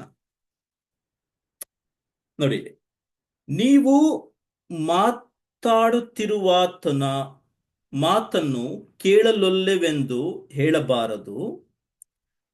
ಭೂಮಿಯ ಮೇಲೆ ದೈವೋಕ್ತಿಗಳನ್ನಾಡಿದವನಿಗೆ ಕಿವಿಗೊಡ ಮನಸ್ಸಿಲ್ಲದೆ ಇದ್ದ ಇಸ್ರಾಯೇಲರು ದಂಡನೆಗೆ ತಪ್ಪಿಸಿಕೊಳ್ಳದಿದ್ದರೆ, ಪರಲೋಕದಿಂದ ಮಾತಾಡುವಾತನಿಗೆ ನಾವು ಕೂಡ ಕಿವಿಗೊಡ ಮನಸ್ಸಿಲ್ಲ ತೊಲಗಿದರೆ ಹೇಗೆ ತಪ್ಪಿಸಿಕೊಂಡೆವು ಎಂಬುದಾಗಿ ಹೇಳ್ತಾ 24ನೇ ವಚನದಲ್ಲಿ ಹೇಳ್ತಾ ಇದ್ದಾನೆ ನೋಡಿ. 24ನೇ ವಚನ, ಹೊಸ ಒಡಂಬಡಿಕೆಗೆ ಮಧ್ಯಸ್ಥನಾಗಿರುವ ಯೇಸುವಿನ ಬಳಿಗೂ, ಈ ಗಮನಿಸಿಲಿ, ಹೊಸ ಒಡಂಬಡಿಕೆಗೆ ಮಧ್ಯಸ್ಥನಾಗಿರುವ ಯೇಸುವಿನ ಬಳಿಗೂ ಹೇಬೇಲನ ರಕ್ತಕ್ಕಿಂತ ಹಿತಕರವಾಗಿ ಮಾತಾಡುವ ಪ್ರೋಕ್ಷಣ ರಕ್ತದ ಬಳಿಗೂ ನಾವು ಬಂದಿದ್ದೇವೆ. ಚೆನ್ನಾಗಿ ಗಮನಿಸಿ, ಇಲ್ಲಿ ಪ್ರೋಕ್ಷಣ ರಕ್ತ ಎಂಬುದಾಗಿ ಅರ್ಥ. ಇಲ್ಲಿ ಈ ಪ್ರಿಯ ಗ್ರಂಥಕರ್ತ ಒಂದು ಹೋಲಿಕೆ ಮಾಡ್ತಾ ಇದ್ದಾನೆ. ಒಂದು ಕಡೆ ಹೇಳ್ತಾನೆ, ಆ ಒಂದು ಹೇಬೇಲನ ರಕ್ತ, ನೀತಿವಂತನ ರಕ್ತ ಇನ್ನೂ ಕೂಡ ಕೂಗುತ್ತಾ ಇದೆ, ಜೀವಗಳು ಆಗಿ ಕೂಗುತ್ತಾ ಇದೆ ಎಂಬುದಾಗಿ ಹೇಳ್ತಾನೆ. ಇನ್ನೊಂದು ಕಡೆ ಹೇಳ್ತಾನೆ, ಹೇಬೇಲನ ರಕ್ತಕ್ಕಿಂತಲೂ ಹಿತಕರವಾದಂತ ರಕ್ತ ಅದು ಯೇಸು ಕ್ರಿಸ್ತನ ರಕ್ತ. ಇದೇನ್ ಮಾಡಿದೆ ನಮ್ಮ ಜೀವಿತದಲ್ಲಿ?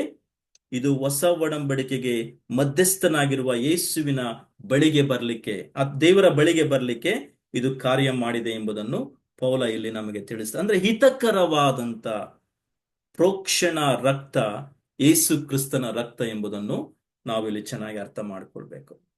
ಹತ್ತನೇ ವಿಷಯಕ್ಕೆ ಬನ್ನಿ, ಯೇಸು ಕ್ರಿಸ್ತನ ರಕ್ತದ ಬಗ್ಗೆ.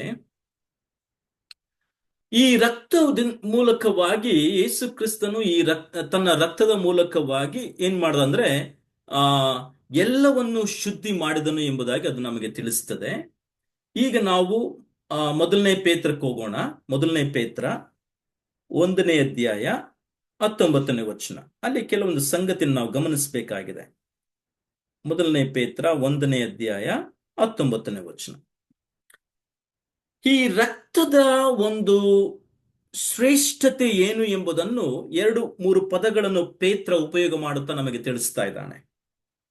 ಮೊದಲನೇ ಅಧ್ಯಾಯ 19ನೇ ವಚನ ನೋಡಿ. ಇಲ್ಲಿ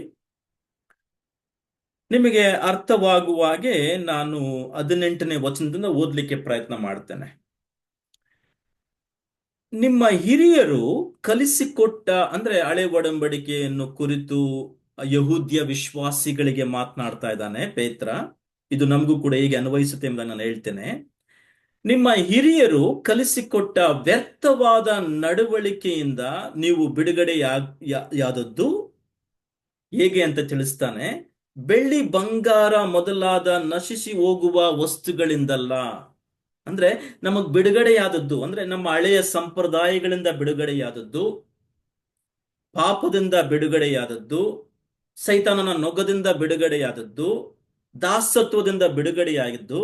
ಇದು ಹೇಗೆ ಸಾಧ್ಯವಾಯಿತು ಎಂಬುದನ್ನು ಪೇತ್ರ ಇಲ್ಲಿ ತಿಳಿಸ್ತಾ ಇದ್ದಾನೆ. ನಶಿಸಿ ಹೋಗುವಂತ ವಸ್ತುಗಳಿಂದಲ್ಲ. ನೋಡಿ, ಗಮನಿಸಿ 19ನೇ ವಚನ. ಪೂರ್ಣಾಂಗವಾದ, ಈಗ ಗಮನಿಸಿ, ನಿಷ್ಕಳಂಕವಾದ ಯಜ್ಞದ ಕುರಿಯ ರಕ್ತದಿಂದಲೋ ಎಂಬಂತೆ. ಯಜ್ಞದ ಕುರಿಯ ರಕ್ತದಿಂದಲೋ ಎಂಬಂತೆ ಕ್ರಿಸ್ತನ ಅಮೂಲ್ಯವಾದಂತ ರಕ್ತದಿಂದಲೇ ನೀವು ಬಿಡುಗಡೆಯಾಗಿದ್ದೀರಾ. ಅಂದ್ರೆ ಈ ರಕ್ತ ಎಷ್ಟು ಅಮೂಲ್ಯವಾಗಿದೆ, ಎಷ್ಟು ನಿಷ್ಕಳಂಕವಾಗಿದೆ, ಎಷ್ಟು ಶ್ರೇಷ್ಠವಾಗಿದೆ. ಈ ಒಂದು ರಕ್ತ ಈ ಲೋಕದ ಯಾವುದೇ ಶ್ರೇಷ್ಠ ವಸ್ತುಗಳಿಗೆ ನಾವು ಹೋಲಿಕೆ ಮಾಡ್ಲಿಕ್ಕೆ ಆಗೋದೇ ಇಲ್ಲ. ಯಾಕಂದ್ರೆ ಇದು ಒಂದು ಅತ್ಯಮೂಲ್ಯವಾದಂತ ಶ್ರೇಷ್ಠವಾದಂತ ರಕ್ತವಾಗಿದೆ ಎಂಬುದನ್ನು ಪೇತ್ರ ನಮಗಿಲ್ಲಿ ತಿಳಿಸ್ತಾ ಇದ್ದಾನೆ. ಅಂದ್ರೆ ನಮ್ಮನ್ನು ಸಂಪೂರ್ಣವಾಗಿ ನಮ್ಮನ್ನು ಶುದ್ಧಿ ಮಾಡಿದಂತ, ನಮ್ಮನ್ನು ದೇವರ ಬಳಿಗೆ ನಡೆಸಿದಂತ ಯೇಸುವಿನ ರಕ್ತ ಎಂಬುದನ್ನು ಇಲ್ಲಿ ಪೇತ್ರ ಸ್ಪಷ್ಟಪಡಿಸ್ತಾ ಇದ್ದಾನೆ. 12ನೇ ವಿಷಯಕ್ಕೆ ನಾವು ಹೋದ್ರೆ, ಈ ರಕ್ತದ ಬಗ್ಗೆ ಇನ್ನು ಚೆನ್ನಾಗಿ ನಾವು ಅರ್ಥ ಮಾಡ್ಕೊಳ್ಬೇಕು. ಈ ರಕ್ತದ ಬಗ್ಗೆ 12ನೇ ವಿಷಯ ನೀವು ಗಮನಿಸಿ.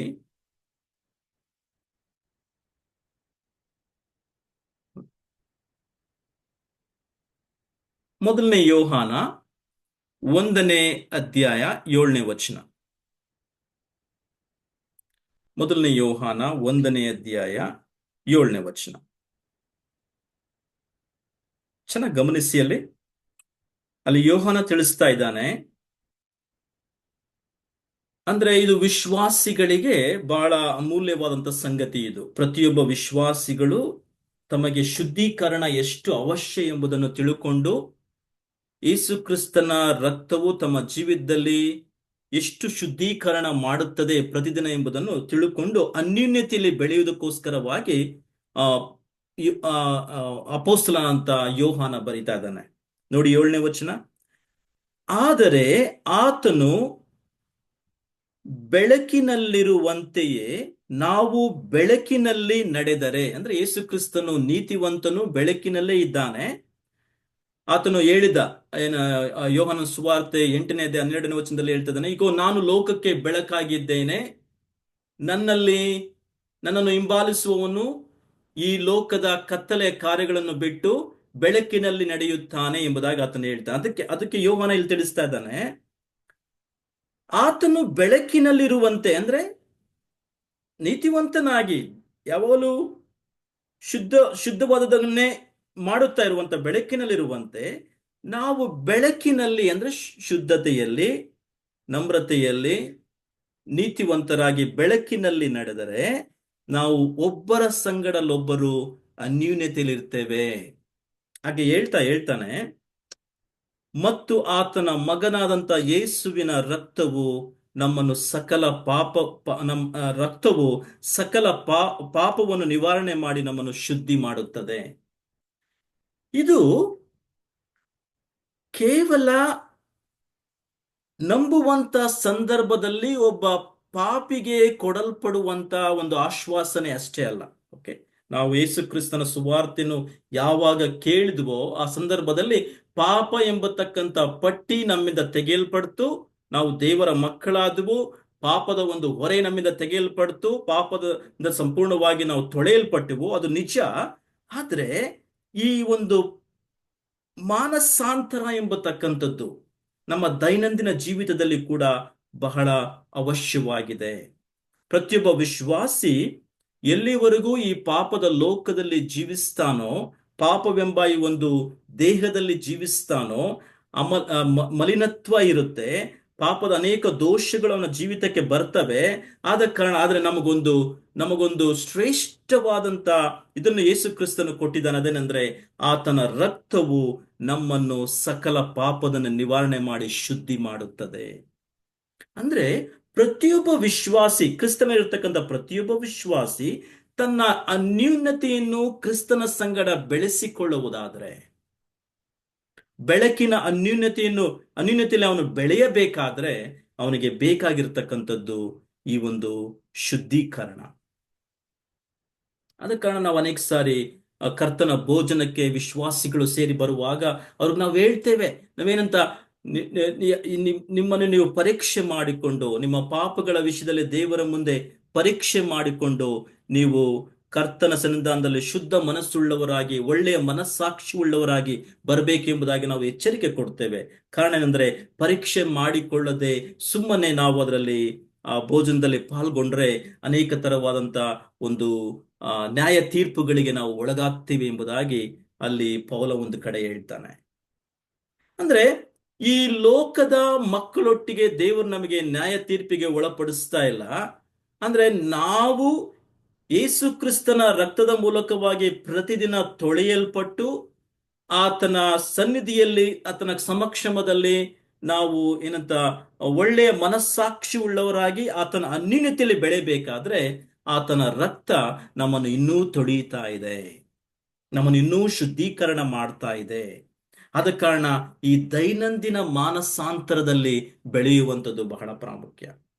ಮಾನಸಾಂತರ ಕೇವಲ ರಕ್ಷಣೆಗೆ ಮಾತ್ರ ಅವಶ್ಯ ಅಷ್ಟೇ ಅಲ್ಲ, ಮಾನಸಾಂತರ ಒಂದು ದೈನಂದಿನ ಮಾನಸಾಂತರ ಎಂಬುದನ್ನು ನಾವು ಅರ್ಥ ಮಾಡಿಕೊಳ್ಬೇಕು.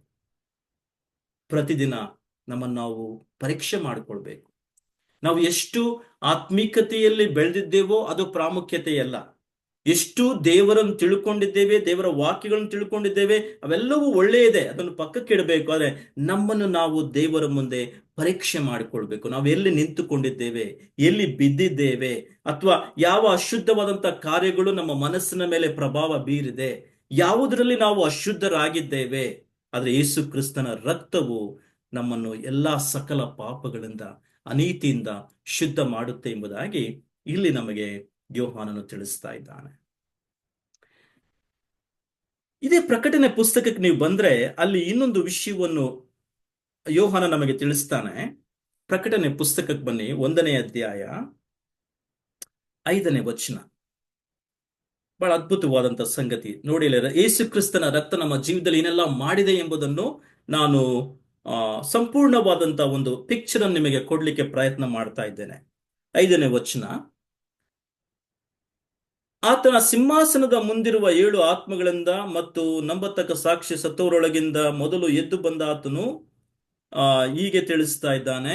1ನೇ ಅಧ್ಯಾಯದ ಹಾಗೆ ಮುಂದುವರಿಸಿ, ನೀವು ಭೂರಾಜರ ಒಡೆಯನೂ ಆಗಿರುವ ಯೇಸು ಕ್ರಿಸ್ತನಿಗೆ ನಿಮಗೆ ಕೃಪೆ ಶಾಂತಿ ಆಗ್ಲಿ.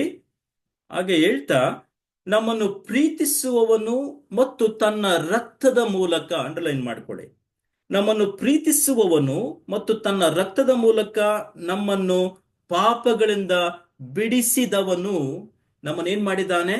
ನಮ್ಮನ್ನು ರಾಜರನ್ನಾಗಿಯೂ, ರಾಜ್ಯ ಎಂಬ ಪದ ಅಲ್ಲಿಲ್ಲ, ನಮ್ಮನ್ನು ರಾಜರನ್ನಾಗಿಯೂ ಮತ್ತು ಯಾಜಕರನ್ನಾಗಿಯೂ ಮಾಡಿದ್ದಾನೆ. ತಂದೆಯಾದ ದೇವರಿಗೆ, ದೇವರು ನಮ್ಮನ್ನು ರಾಜರನ್ನಾಗಿಯೂ ಮತ್ತು ಯಾಜಕರನ್ನಾಗಿಯೂ ಮಾಡಿದ್ದಾನೆ. ರಾಜರು ಏನ್ ಮಾಡ್ತಾರೆ? ಆಳ್ವಿಕೆ ಮಾಡ್ತಾರೆ. ಅಂದ್ರೆ ಕ್ರಿಸ್ತನ ಸಂಗಡ ಆಳ್ವಿಕೆ ಮಾಡಲಿಕ್ಕೆ ನಮಗೊಂದು ಅವಕಾಶ ಮುಂದಿನ ಯುಗದಲ್ಲಿ. ಮತ್ತು ಯಾಜಕರು ಏನ್ ಮಾಡ್ತಾರೆ? ದೇವರಿಗೆ ಆರಾಧನೆ ಮಾಡ್ತಾರೆ. ಅವರು ದೇವರಿಗೆ ಶ್ರೇಷ್ಠವಾದಂತ ಶುದ್ಧವಾದಂತ ಆರಾಧನೆಯನ್ನು ಅವರು ಸಲ್ಲಿಸ್ತಾರೆ. ಸೊ ಇದು ನಮ್ಮನ್ನು ರಾಜರನ್ನಾಗಿಯೂ ಯಾಜಕರನ್ನಾಗಿಯೂ ದೇವರು ಹೇಗ್ ಮಾಡಿದ್ದಾನೆ ಎಂಬ ನೋಡುವಾಗ, ನಮ್ಮನ್ನು ತನ್ನ ರಕ್ತದ ಮೂಲಕ ನಮ್ಮನ್ನು ಪಾಪಗಳಿಂದ ಬಿಡಿಸುವುದರ ಮೂಲಕವಾಗಿ ಈ ರಾಜನ ಈ ರಾಜನು ಎಂಬುದಾಗಿ ಕರೆಯಲ್ಪಡುವಂತ ಒಂದು ಪಟ್ಟಿ ಮತ್ತು ಯಾಜಕರು ಎಂಬುದಾಗಿ ಕರೆಯಲ್ಪಡುವಂತ ಪಟ್ಟಿಯನ್ನು ತನ್ನ ಮಕ್ಕಳಿಗೆ ದೇವರು ಕೊಟ್ಟಿದ್ದಾನೆ. ಎಂತ ಅದ್ಭುತವಾದಂತ ಸಂಗತಿ ಇದು. ಇದೇ ಒಂದು ಪ್ರಕಟಣೆ ಪುಸ್ತಕ 5ನೇ ಅಧ್ಯಾಯಕ್ಕೆ ನೀವು ಬಂದ್ರೆ, 5ನೇ ಅಧ್ಯಾಯ 9ನೇ ವಚನ ಚೆನ್ನಾಗಿ ಗಮನಿಸಿ. ಅಲ್ಲಿ 5ನೇ ಅಧ್ಯಾಯ 9ನೇ ವಚನ. ಇಲ್ಲಿ ಒಂದು ದೊಡ್ಡದಾದಂತ ವೃಂದ ದೇವರಿಗೆ ಆರಾಧನೆ ಮಾಡ್ತಾ ಇದೆ. ಅವರು ಆಡುವಂತ ಹೊಸ ಹಾಡು ಯಾವುದಂದ್ರೆ, ಪರಲೋಕದಲ್ಲಿ ನಾವು ದೇವರಿಗೆ ಹಾಡುವಂತ ಹೊಸ ಹಾಡು. ಇಲ್ಲಿ ಗಮನಿಸಿ. ಅನೇಕರು ಹೇಳ್ತಾರೆ ಪರಲೋಕ ಬಹಳ ಬೋರಿಂಗ್ ಆಗಿರ್ತದೆ ಎಂಬುದಾಗಿ. ಬೋರಿಂಗ್ ಆಗಿರೋದಿಲ್ಲ. ಅಲ್ಲಿ ಸದಾಕಾಲ ದೇವರನ್ನು ನಾವು ಸ್ತುತಿಸ್ತಾ ಇರ್ತೇವೆ, ಆರಾಧನೆ ಮಾಡ್ತಾ ಇರ್ತೇವೆ. ಈ ಲೋಕದಲ್ಲಿ ದೇವರ ಬಗ್ಗೆ ಏನೆಲ್ಲಾ ತಿಳ್ಕೊಳ್ಳಲಿಲ್ಲವೋ ಅವೆಲ್ಲವನ್ನು ದೇವರು ನಮಗೆ ತನ್ನ ಸಮಕ್ಷಮದಲ್ಲಿ ಬಯಲುಪಡಿಸ್ಲಿಕ್ಕಿದ್ದಾನೆ. ಆದ್ರೆ ಸದಾಕಾಲ ನಾವು ದೇವರಿಗೆ ಒಂದು ಹೊಸ ಹಾಡನ್ನು ಹಾಡ್ತಾ ಇರ್ತೀವಿ ಅಂತೆ. ಇಲ್ಲಿ 9ನೇ ವಚನ ಹೇಳುತ್ತೆ. ಅದೇನೆಂದ್ರೆ, ಅವರು ಹಾಡುತ್ತಾ, ನೀನು ಸುರುಳಿಗಳನ್ನು ತೆಗೆದುಕೊಂಡು ಅದರ ಮುದ್ರೆಗಳನ್ನು ಒಡೆಯುವುದಕ್ಕೆ ಯೋಗ್ಯನೇ ಎಂಬುದಾಗಿ ಹೇಳ್ತಾರೆ. ಹಾಗೆ ಹೇಳ್ತಾ, ನೀನು ಯಜ್ಞಾರ್ಪಿತವಾಗಿ, ಇಲ್ಲಿ ಗಮನಿಸಿ, ನೀನು ಯಜ್ಞಾರ್ಪಿತವಾಗಿ ನಿನ್ನ ರಕ್ತದಿಂದ, ಅಂಡರ್ಲೈನ್ ಮಾಡ್ಕೊಳ್ಳಿ, ನಿನ್ನ ರಕ್ತದಿಂದ ಸಕಲ ಕುಲ, ಭಾಷೆ, ಪ್ರಜೆ, ಜನಾಂಗಗಳವರಿಂದ ಮನುಷ್ಯರನ್ನು ದೇವರಿಗಾಗಿ ಕೊಂಡುಕೊಂಡಿದ್ದಿ. ಅಂತ ಅದ್ಭುತವಾದಂತ ಸಂಗತಿ ಇದು. ಒಂದು ದಿನ ಬರ್ತದೆ, ಪರಲೋಕದಲ್ಲಿ ಇರ್ತಕ್ಕಂಥ ಈ ಒಂದು ಗುಂಪು, ಅಂದ್ರೆ ಎಣಿಸಲ್ಲ ಶಕ್ಯವಾದಂತ ಒಂದು ಗುಂಪು, ಆದಾಮನ ದಿನದಿಂದಲೂ ಲೋಕದ ಅಂತ್ಯದ ದಿನದವರೆಗೂ ಯಾರ್ಯಾರು ಈ ಸತ್ಯ ದೇವರು, ನಿತ್ಯ ಜೀವವೂ ಆಗಿರ್ತಕ್ಕಂಥ ದೇವರನ್ನು, ಯೇಸು ಕ್ರಿಸ್ತನನ್ನು ಅಂಗೀಕಾರ ಮಾಡಿಕೊಂಡಿದ್ದಾರೋ ಅವರೆಲ್ಲರೂ ದೇವರ ಸಮಕ್ಷಮದ ಮುಂದೆ ನಿಂತ್ಕೊಳ್ತಾರೆ. ಅಲ್ಲಿ ಒಂದು ಹೊಸ ಹಾಡು ಆಡಲ್ಪಡ್ತದೆ. ಆ ಹಾಡು ಏನಂದ್ರೆ, ಇದು ಯಜ್ಞದ ಕುರಿಯಾದತನಿಗೆ ಕೊಡಲ್ಪಟ್ಟಂತ ಹಾಡು. ಏನಂದ್ರೆ, ನೀನು ಯೋಗ್ಯನು ಎಂಬುದಾಗಿ ಹೇಳ್ತಾರೆ. ಒಡೆಯನಾಗಿರ್ತಕ್ಕಂಥ ಯೇಸುವೆ, ನೀನು ಯೋಗ್ಯನು. ಕಾರಣ ಏನಂದ್ರೆ, ನಿನ್ನ ಸ್ವರಕ್ತದಿಂದ ಸಕಲ ಕುಲ, ಭಾಷೆ, ಪ್ರಜೆ, ಜನಾಂಗಗಳನ್ನು ನೀನು ದೇವರಿಗೆ ಕೊಂಡುಕೊಂಡಿದ್ದಿ ಎಂಬುದಾಗಿ. ಅಂದ್ರೆ ನಾವು ನಿತ್ಯತ್ವಕ್ಕೂ ಆಡುವಂತ ಹಾಡು ಯಾವ್ದಂದ್ರೆ, ಯೇಸು ಕ್ರಿಸ್ತನ ರಕ್ತದಿಂದ ನಾವು ಕೊಂಡುಕೊಳ್ಳಲ್ಪಟ್ಟಿದ್ದೇವೆ, ಕ್ರಯಕ್ಕೆ ಕೊಂಡುಕೊಳ್ಳಲ್ಪಟ್ಟಿದ್ದೇವೆ. ಆತನು ಯೋಗ್ಯನು ಯೋಗ್ಯನು ಯೋಗ್ಯನು ಎಂಬುದಾಗಿ ನಾವು ಆತನನ್ನು ಆರಾಧನೆ ಮಾಡ್ತೇವೆ. ಎಂತ ಅದ್ಭುತವಾದಂತ ಸಂಗತಿ. 15ನೇ ವಿಷಯಕ್ಕೆ ನೀವು ಬಂದ್ರೆ, ನಮಗೆಲ್ಲರೂ ಗೊತ್ತೇ ಇದೆ ಯೇಸು ಕ್ರಿಸ್ತನ ರಕ್ತ ನಮ್ಮ ಜೀವಿತದಲ್ಲಿ ಏನೆಲ್ಲ ಮಾಡ್ತಿದೆ ಎಂಬುದಾಗಿ. ಅಂದ್ರೆ ಒಂದು ಆ ಆ ಇದೇ ಸಾರಿ, ನೀವು ಗಮನಿಸುವುದಾದ್ರೆ, ಸಾರಿ,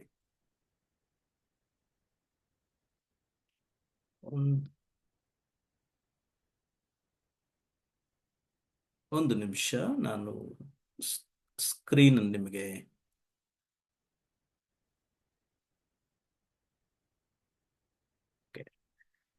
ಇಲ್ಲಿ ಯೇಸು ಕ್ರಿಸ್ತನ ರಕ್ತ ನಮ್ಮ ಜೀವಿತದಲ್ಲಿ ಏನೆಲ್ಲ ಮಾಡ್ತಿದೆ ಎಂಬುದನ್ನು ನಾವು ಗಮನಿಸ್ತಾ ಇದ್ದೇವೆ. ನೀವು ಯೆಶಾಯನ ಪುಸ್ತಕದಲ್ಲಿ ನೀವು ಗಮನಿಸಿದ್ರೆ ಅಲ್ಲಿ ದೇವರು ಆಹ್ವಾನ ಮಾಡ್ತಾನೆ. ನೋಡಿ ಅಲ್ಲಿ ಆ ನಿಮ್ಮೆಲ್ಲರಿಗೂ ಗೊತ್ತಿರತಕ್ಕಂಥ ವಾಕ್ಯ ಭಾಗ ಅದು. ಯೆಶಾಯನ ಪುಸ್ತಕ 1ನೇ ಅಧ್ಯಾಯ 18ನೇ ವಚನ ಈ ರೀತಿಯಾಗಿ ಹೇಳುತ್ತೆ, ದೇವರಲ್ಲಿ ಬನ್ನಿ ವಾಗ್ವಾದ ಮಾಡೋಣ ನಾನು ನಿಮಗೆ ಅಂತ ದೇವರು ಅವ್ರನ್ನ ಕರೀತಾನೆ. 1ನೇ ಅಧ್ಯಾಯ 18ನೇ ವಚನ. ಆ 1ನೇ ಅಧ್ಯಾಯ 18ನೇ ವಚನ. ದೇವರು ಇರ್ತಾನೆ, ಬನ್ನಿರಿ ವಾದಿಸುವ ಎಂದು ಯೆಹೋವನು ಅನ್ನುತ್ತಾನೆ. ಅದೇನೆಂದರೆ, ನಿಮ್ಮ ಪಾಪಗಳು ಕಡು ಕೆಂಪಾಗಿದ್ದರೂ ಹಿಮದ ಹಾಗೆ ಬಿಳುಪಾಗುವವು. ಅಂದ್ರೆ ಅದೆಷ್ಟೇ ಭಯಂಕರವಾದಂತ ಒಂದು ಕೆಂಪಾದಂತ ಒಂದು, ಅಥವಾ ಆ ಕಲೆಯನ್ನು ತೆಗೆದು ಹಾಕದೇ ಇರತಕ್ಕಂತ ಒಂದು ಸ್ಥಿತಿಯಲ್ಲಿ ಇರಬಹುದು. ಕಿರುಮಂಜಿ ಬಣ್ಣವಾಗಿದ್ದರೂ ಅದನ್ನು ಅದನ್ನು ನಾನು ಹುಣ್ಣಿಯಂತೆ ಬೆಳ್ಳಗೆ ಮಾಡ್ತೇನೆ ಎಂಬುದಾಗಿ ದೇವರು ವಾಗ್ದಾನ ರೂಪವಾಗಿ ಇಲ್ಲಿ ತಿಳಿಸಿದ್ದ. ಅದು ಹೇಗೆ ಸಾಧ್ಯವಾಯಿತು? ಯೇಸು ಕ್ರಿಸ್ತನ ರಕ್ತವು ನಮ್ಮನ್ನು ಸಂಪೂರ್ಣವಾಗಿ ನಮ್ಮೆಲ್ಲರ ಪಾಪಗಳನ್ನು ತೊಳೆದು ಹಾಕಿದೆ ಎಂಬುದನ್ನು ನಾವಿಲ್ಲಿ ಚೆನ್ನಾಗಿ ಅರ್ಥ ಮಾಡಿಕೊಳ್ಬೇಕು.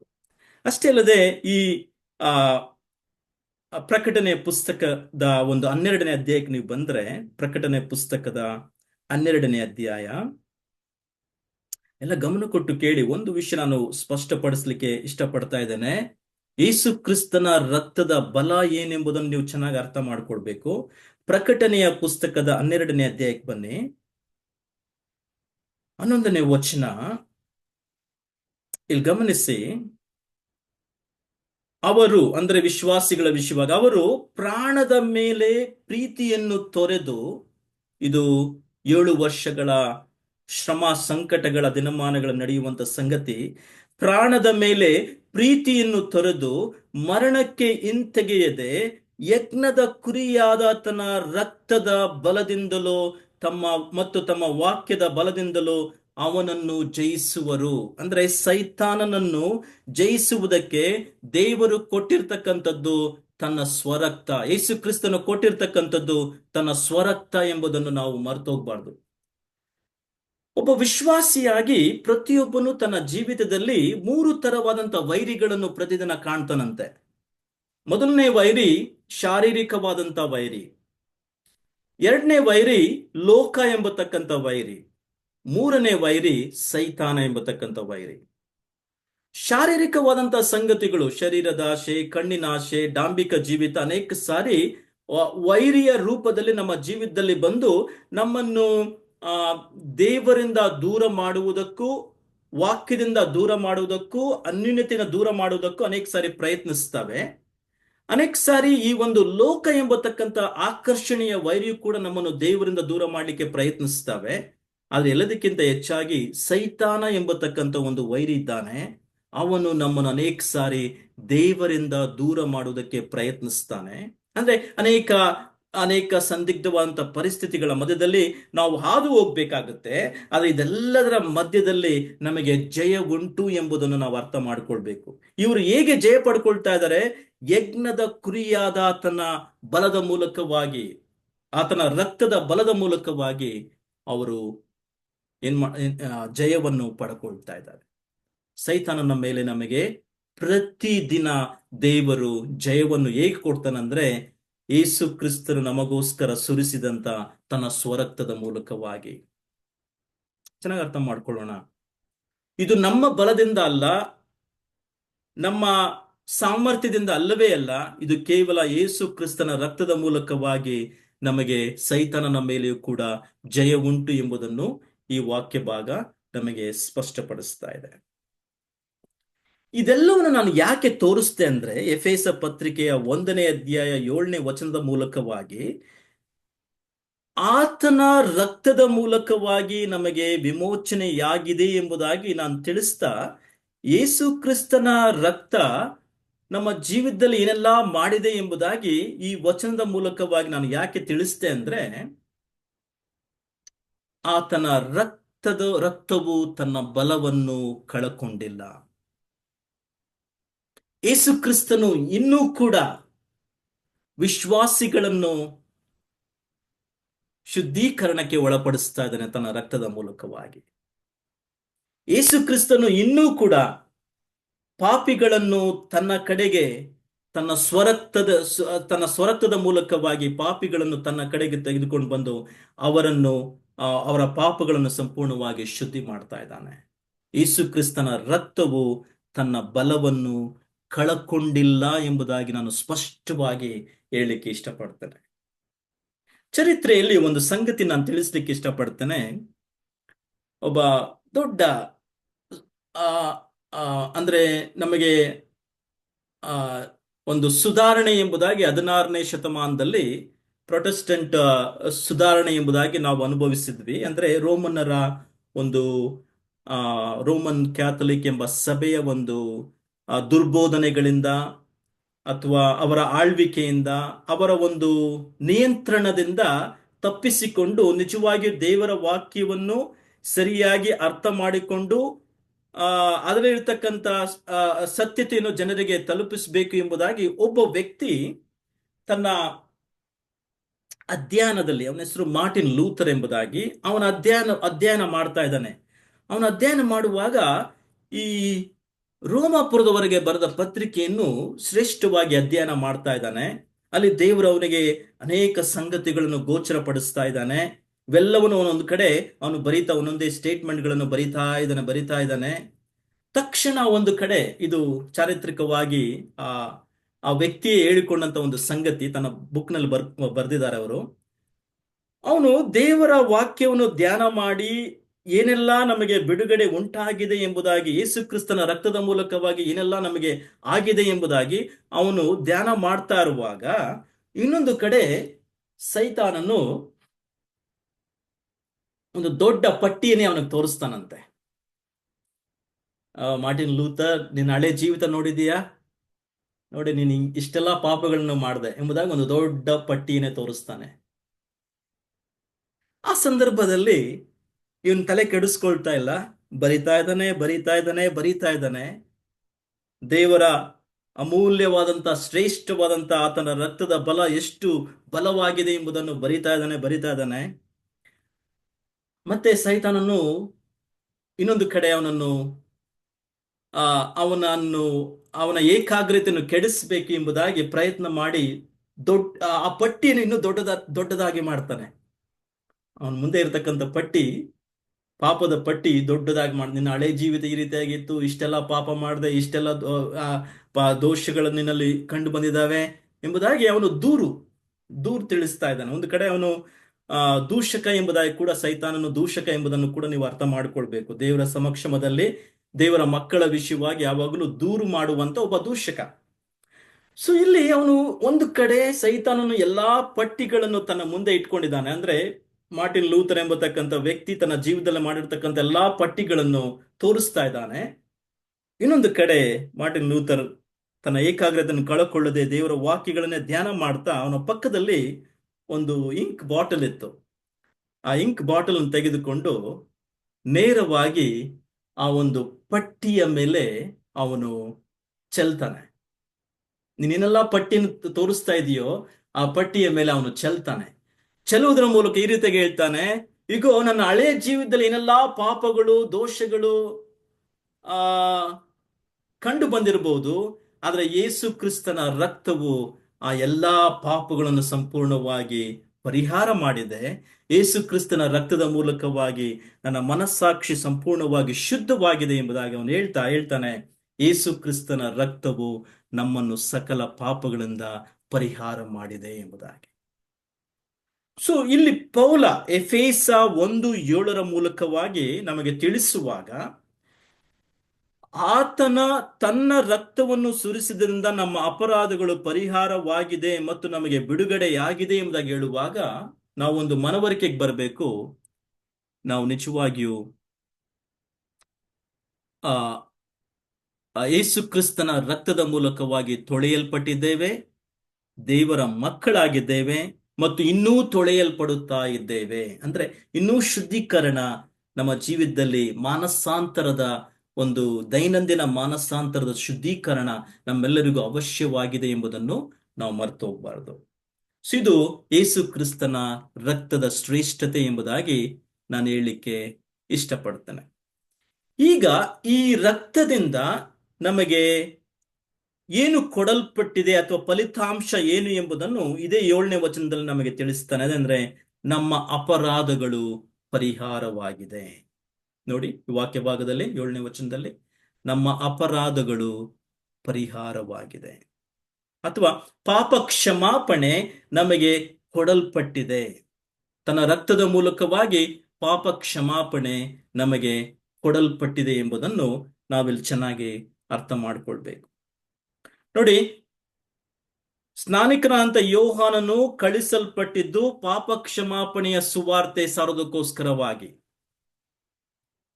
ಅದಕ್ಕೆ ಯಾರ್ಯಾರು ಅವನನ್ನು ಹಿಂಬಾಲಿಸ್ತಾ ಇದ್ರು ಅವರೆಲ್ಲರಿಗೆ ಹೇಳ್ತಾನೆ, ಈಗೋ ಸರ್ಪ ಸಂತಾನದವರೇ, ಅಂದ್ರೆ ಸೈತಾನನನ್ನು ಹಿಂಬಾಲಿಸುವಂತವರೇ, ನಿಮ್ಮ ನಿಮ್ಮ ನಿಮ್ಮ ನಿಮ್ಮ ಮನಸ್ಸುಗಳನ್ನು ಶುದ್ಧಿ ಮಾಡಿಕೊಳ್ಳಿಕ್ಕೆ ಒಂದು ಸಮಯ ಸಿಕ್ಕಿದೆ, ಒಂದು ಅವಕಾಶ ಸಿಕ್ಕಿದೆ. ಈಗ ದೇವರ ಕಡೆಗೆ ತಿರುಗಿಕೊಳ್ಳಿರಿ, ಪಾಪ ಕ್ಷಮಾಪಣೆ ಹೊಂದಿಕೊಳ್ಳಿರಿ ಎಂಬುದಾಗಿ ಅವನು ಹಳೆ ಒಡಂಬಡಿಕೆಯಿಂದ ಕೊಡಲ್ಪಟ್ಟಂತ ವಾಗ್ದಾನವನ್ನು ತನ್ನ ಜೀವಿತದಲ್ಲಿ ಆ ಒಂದು ಸುವಾರ್ತೆಯ ಮೂಲಕ ಅವರಿಗೆ ತಿಳಿಸ್ತಾ ಇದ್ದ. ಮತ್ತು ನೀವು ಆಗ್ಲೇ ಗಮನಿಸಿದ್ರೆ ಈ ಹಲೋ ಮತ್ತು ಈ ಪಾಪ ಕ್ಷಮಾಪಣೆಯ ಸುವಾರ್ತೆ ಎಂಬತಕ್ಕಂಥದ್ದು ಯೇಸು ಕ್ರಿಸ್ತನ ಮೂಲಕವಾಗಿಯೂ ಕೂಡ ಸಾರಲ್ಪಟ್ಟಿತ್ತು. ಓಕೆ, ಆತನು ತನ್ನ ಸುವಾರ್ತೆಯ ಪ್ರಾರಂಭದ ದಿನದಲ್ಲಿ ಆತನು ಹೋಗುವಾಗಲೆಲ್ಲ ಈ ರೀತಿಯಾಗಿ ಹೇಳ್ತಾನೆ, ಈಗೋ ದೇವರ ರಾಜ್ಯ ಹತ್ತಿರವಾಗಿದೆ, ಪಾಪ ಕ್ಷಮಾಪಣೆಯನ್ನು ಹೊಂದಿಕೊಳ್ಳಿರಿ ಎಂಬುದಾಗಿ. ಮತ್ತು ಈ ಪಾಪ ಕ್ಷಮಾಪಣೆಯ ಸುವಾರ್ತೆ ಅಪೋಸ್ತಲರುಗಳ ಮೂಲಕವಾಗಿಯೂ ಕೂಡ ಸಾರಲ್ಪಟ್ಟಿತ್ತು. ಅದನ್ನು ಕೂಡ ನಾವು ಚೆನ್ನಾಗಿ ಅರ್ಥ ಮಾಡ್ಕೊಳ್ಬೇಕು. ನೀವು ಆ ಒಂದು ಎಲ್ಲಾ ವಾಕ್ಯ ಭಾಗಗಳು ನೀವು ಗಮನಿಸಿದ್ರೆ ನಿಮಗೆ ಅರ್ಥವಾಗುತ್ತೆ. ಮತ್ತೆ ಇದೇ ಪಾಪ ಕ್ಷಮಾಪಣದ ಸುವಾರ್ತೆಯನ್ನು ನಾವು ಜನರಿಗೆ ತಲುಪಿಸಬೇಕಾಗಿದೆ. ಕೇವಲ ಯೇಸು ನಿಮ್ಮನ್ನು ಪ್ರೀತಿಸುತ್ತಾನೆ ಎಂಬುದಾಗಿ ಹೇಳುವುದು ಅಷ್ಟೇ ಅಲ್ಲ, ಈ ಪ್ರೀತಿಸುವಂತ ಯೇಸು ನಿಮ್ಮ ಪಾಪಗಳನ್ನು ಕೂಡ ಕ್ಷಮಿಸುತ್ತಾನೆ. ಒಂದು ವೇಳೆ ನಿಮ್ಮ ಪಾಪ ಕ್ಷಮಾಪಣೆ ಈ ಸಂದರ್ಭದಲ್ಲಿ ನೀವು ತಿರಸ್ಕಾರ ಮಾಡಿಕೊಳ್ಳುವುದಾದ್ರೆ ಒಂದು ದಿನ ಉಂಟು, ಆ ದಿನದಲ್ಲಿ ದೇವರು ನ್ಯಾಯ ತೀರ್ಪಿಗೆ ಒಳಪಡಿಸುತ್ತಾನೆ ಎಂಬ ಸುವಾರ್ತೆಯನ್ನು ಕೂಡ ನಾವು ಸಾರಿ ಹೇಳ್ಬೇಕು. ಅಂದ್ರೆ ನಮ್ಮ ಸುವಾರ್ತೆಯಲ್ಲಿ ಯಾವುದೇ ಒಂದು ಒಂದು ಯಾವ ತರವಂತ ರಾಜಿ ನಾವು ಮಾಡಿಕೊಳ್ಬಾರ್ದು. ಅಂದ್ರೆ ಎಸ್, ಯೇಸು ಕ್ರಿಸ್ತನು ಪ್ರೀತಿಸುತ್ತಾನೆ, ಆದ ಕಾರಣ ಕ್ಷಮಿಸುತ್ತಾನೆ.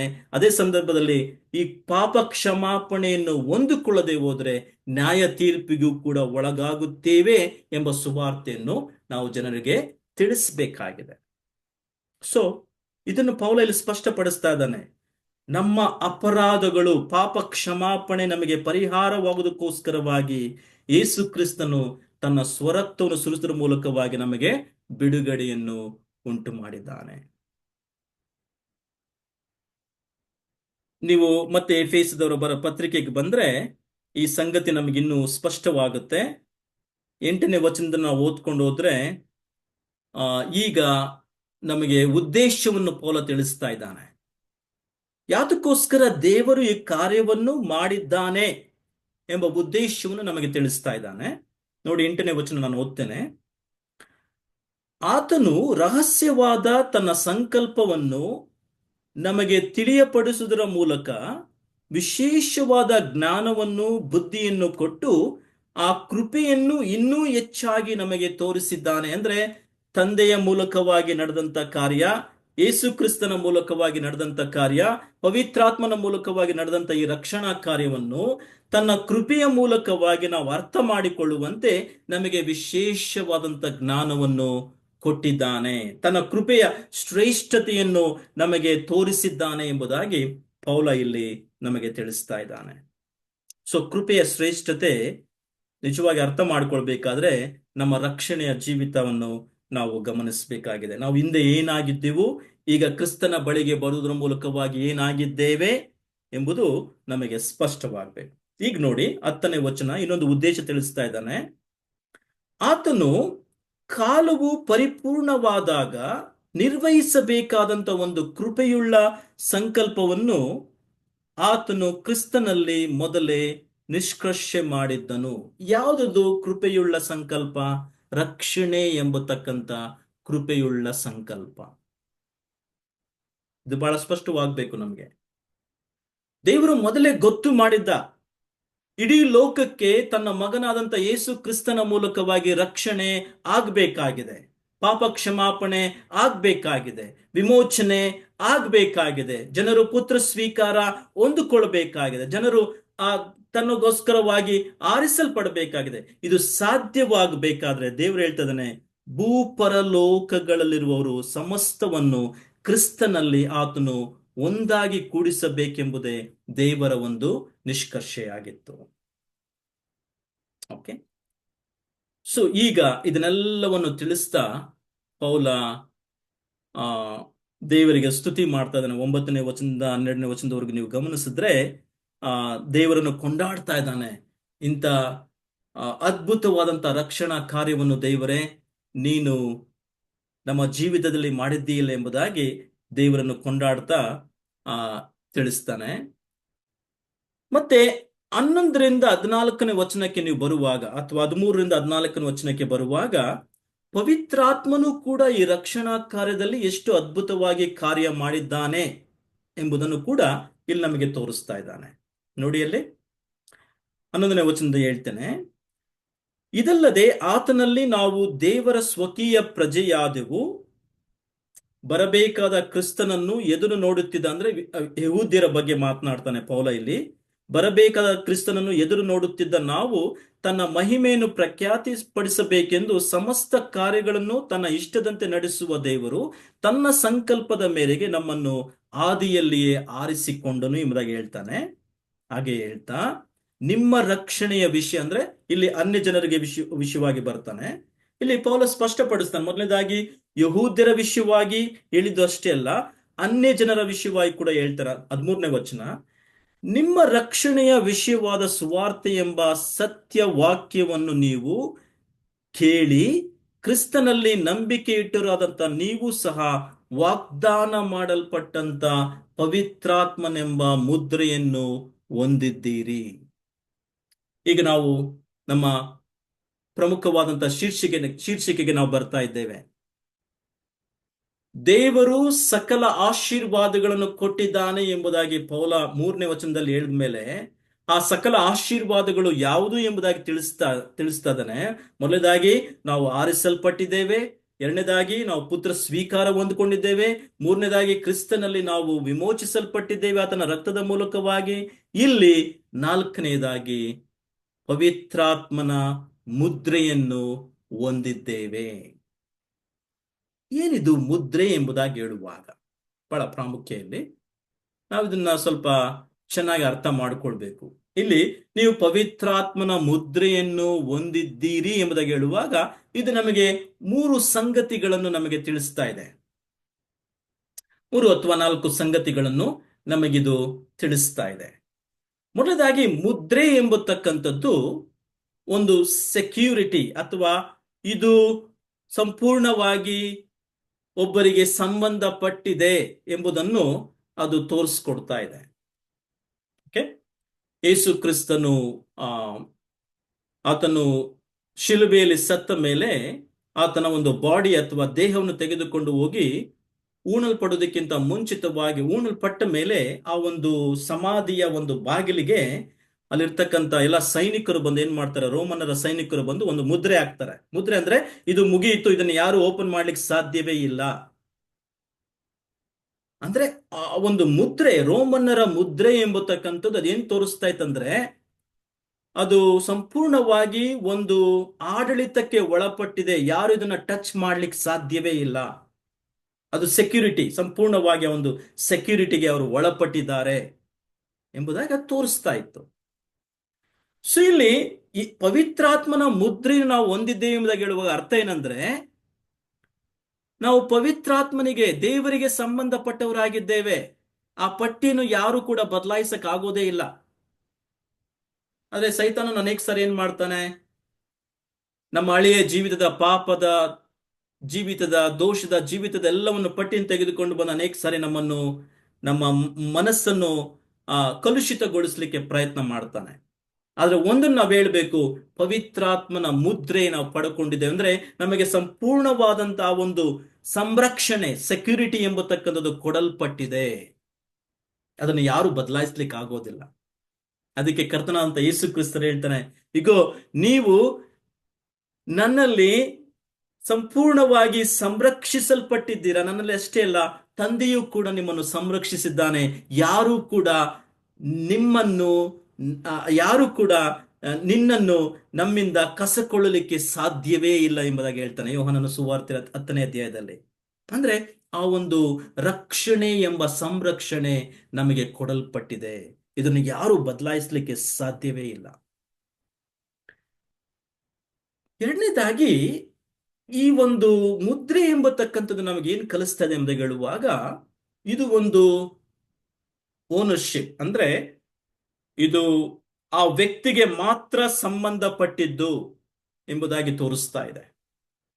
ನೀವು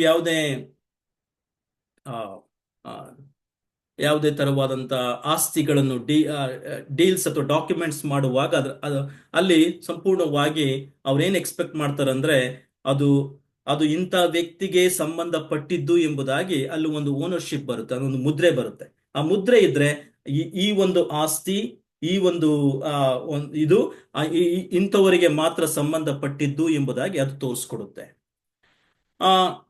ಸೊ ನಾವು 1ನೇ ಕೊರಿಂಥ 6ನೇ ಅಧ್ಯಾಯ ನೀವು ಗಮನಿಸಿದ್ರೆ ನಿಮ್ಗೆ ಚೆನ್ನಾಗಿ ಅರ್ಥ ಆಗುತ್ತೆ. ಅಲ್ಲಿ ಪೌಲ ಹೇಳ್ತಾನೆ, ನಿಮ್ಮಲ್ಲಿ ಪವಿತ್ರಾತ್ಮನು ಇದ್ದಾನೆ ಎಂಬುದಾಗಿ ಮರೆತು ಹೋಗ್ಬೇಡ್ರಿ.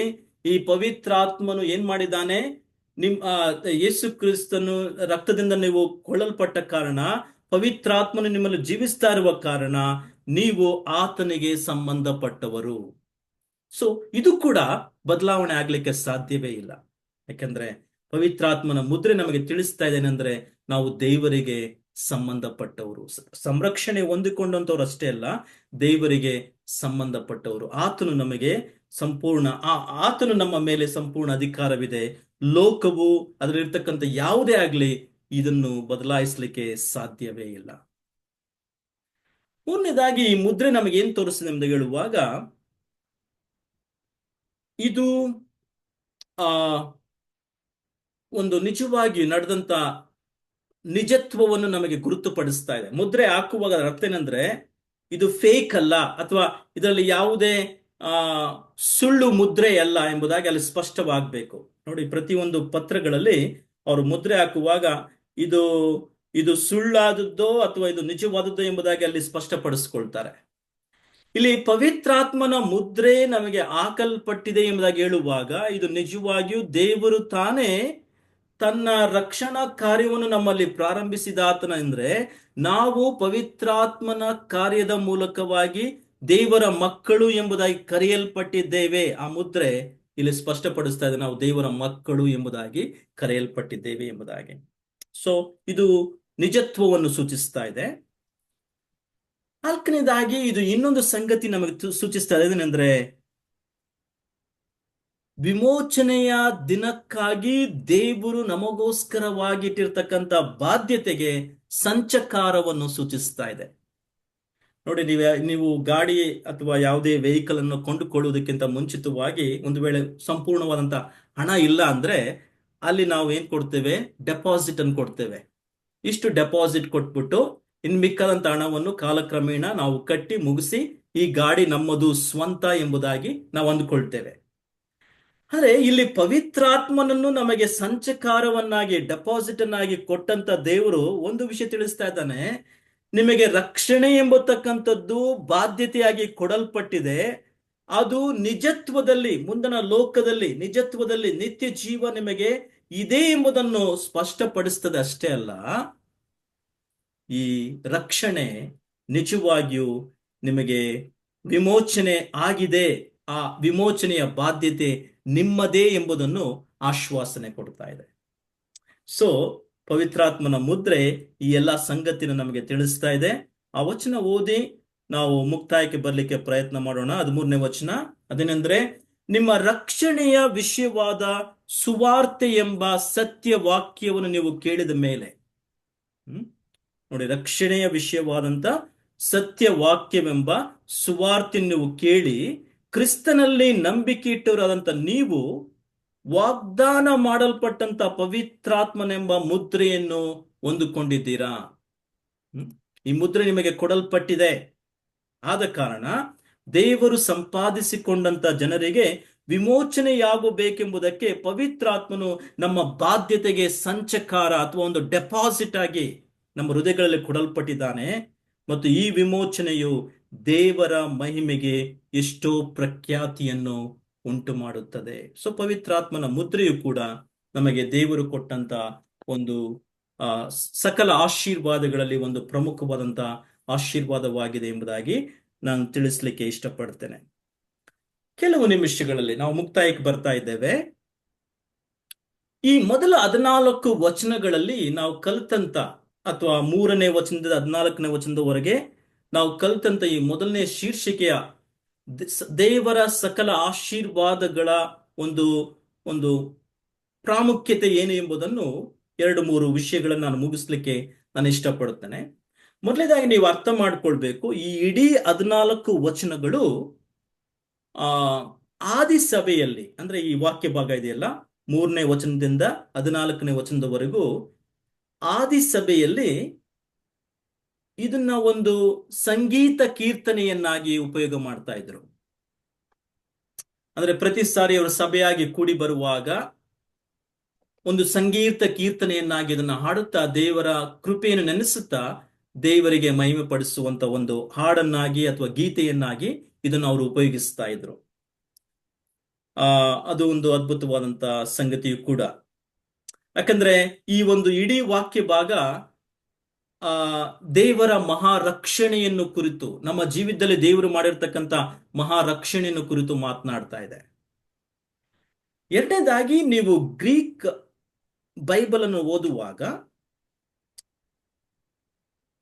ಈ ಒಂದು ವಾಕ್ಯ ಭಾಗ ಇದೆಯಲ್ಲ, 3ನೇ ವಚನದಿಂದ 14ನೇ ವಚನದವರೆಗೆ ಇರ್ತಕ್ಕಂಥ ಈ ವಾಕ್ಯ ಭಾಗ, ಅದು ಒಂದೇ ಒಂದು ಸೆಂಟೆನ್ಸ್. ಅದು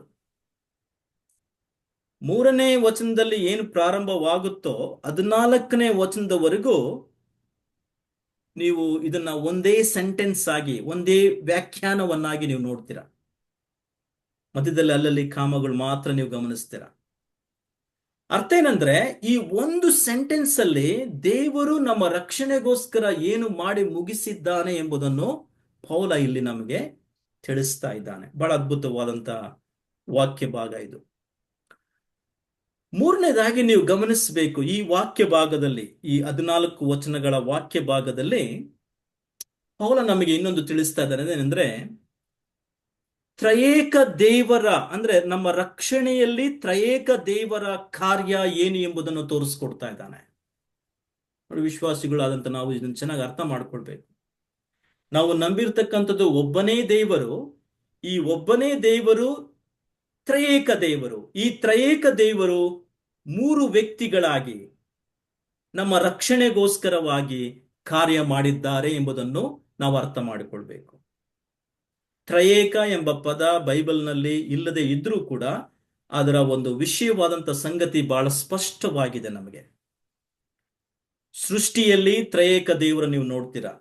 ಆದಿಯಲ್ಲಿ ದೇವರು ಸರ್ವವನ್ನು, ಆಕಾಶವನ್ನು, ಭೂಮಿಯನ್ನು ಉಂಟು ಮಾಡಿದ. ಜಲಚರಗಳ ಮೇಲೆ ಪವಿತ್ರಾತ್ಮನು ಸಂಚರಿಸುತ್ತಾ ಇದ್ದ.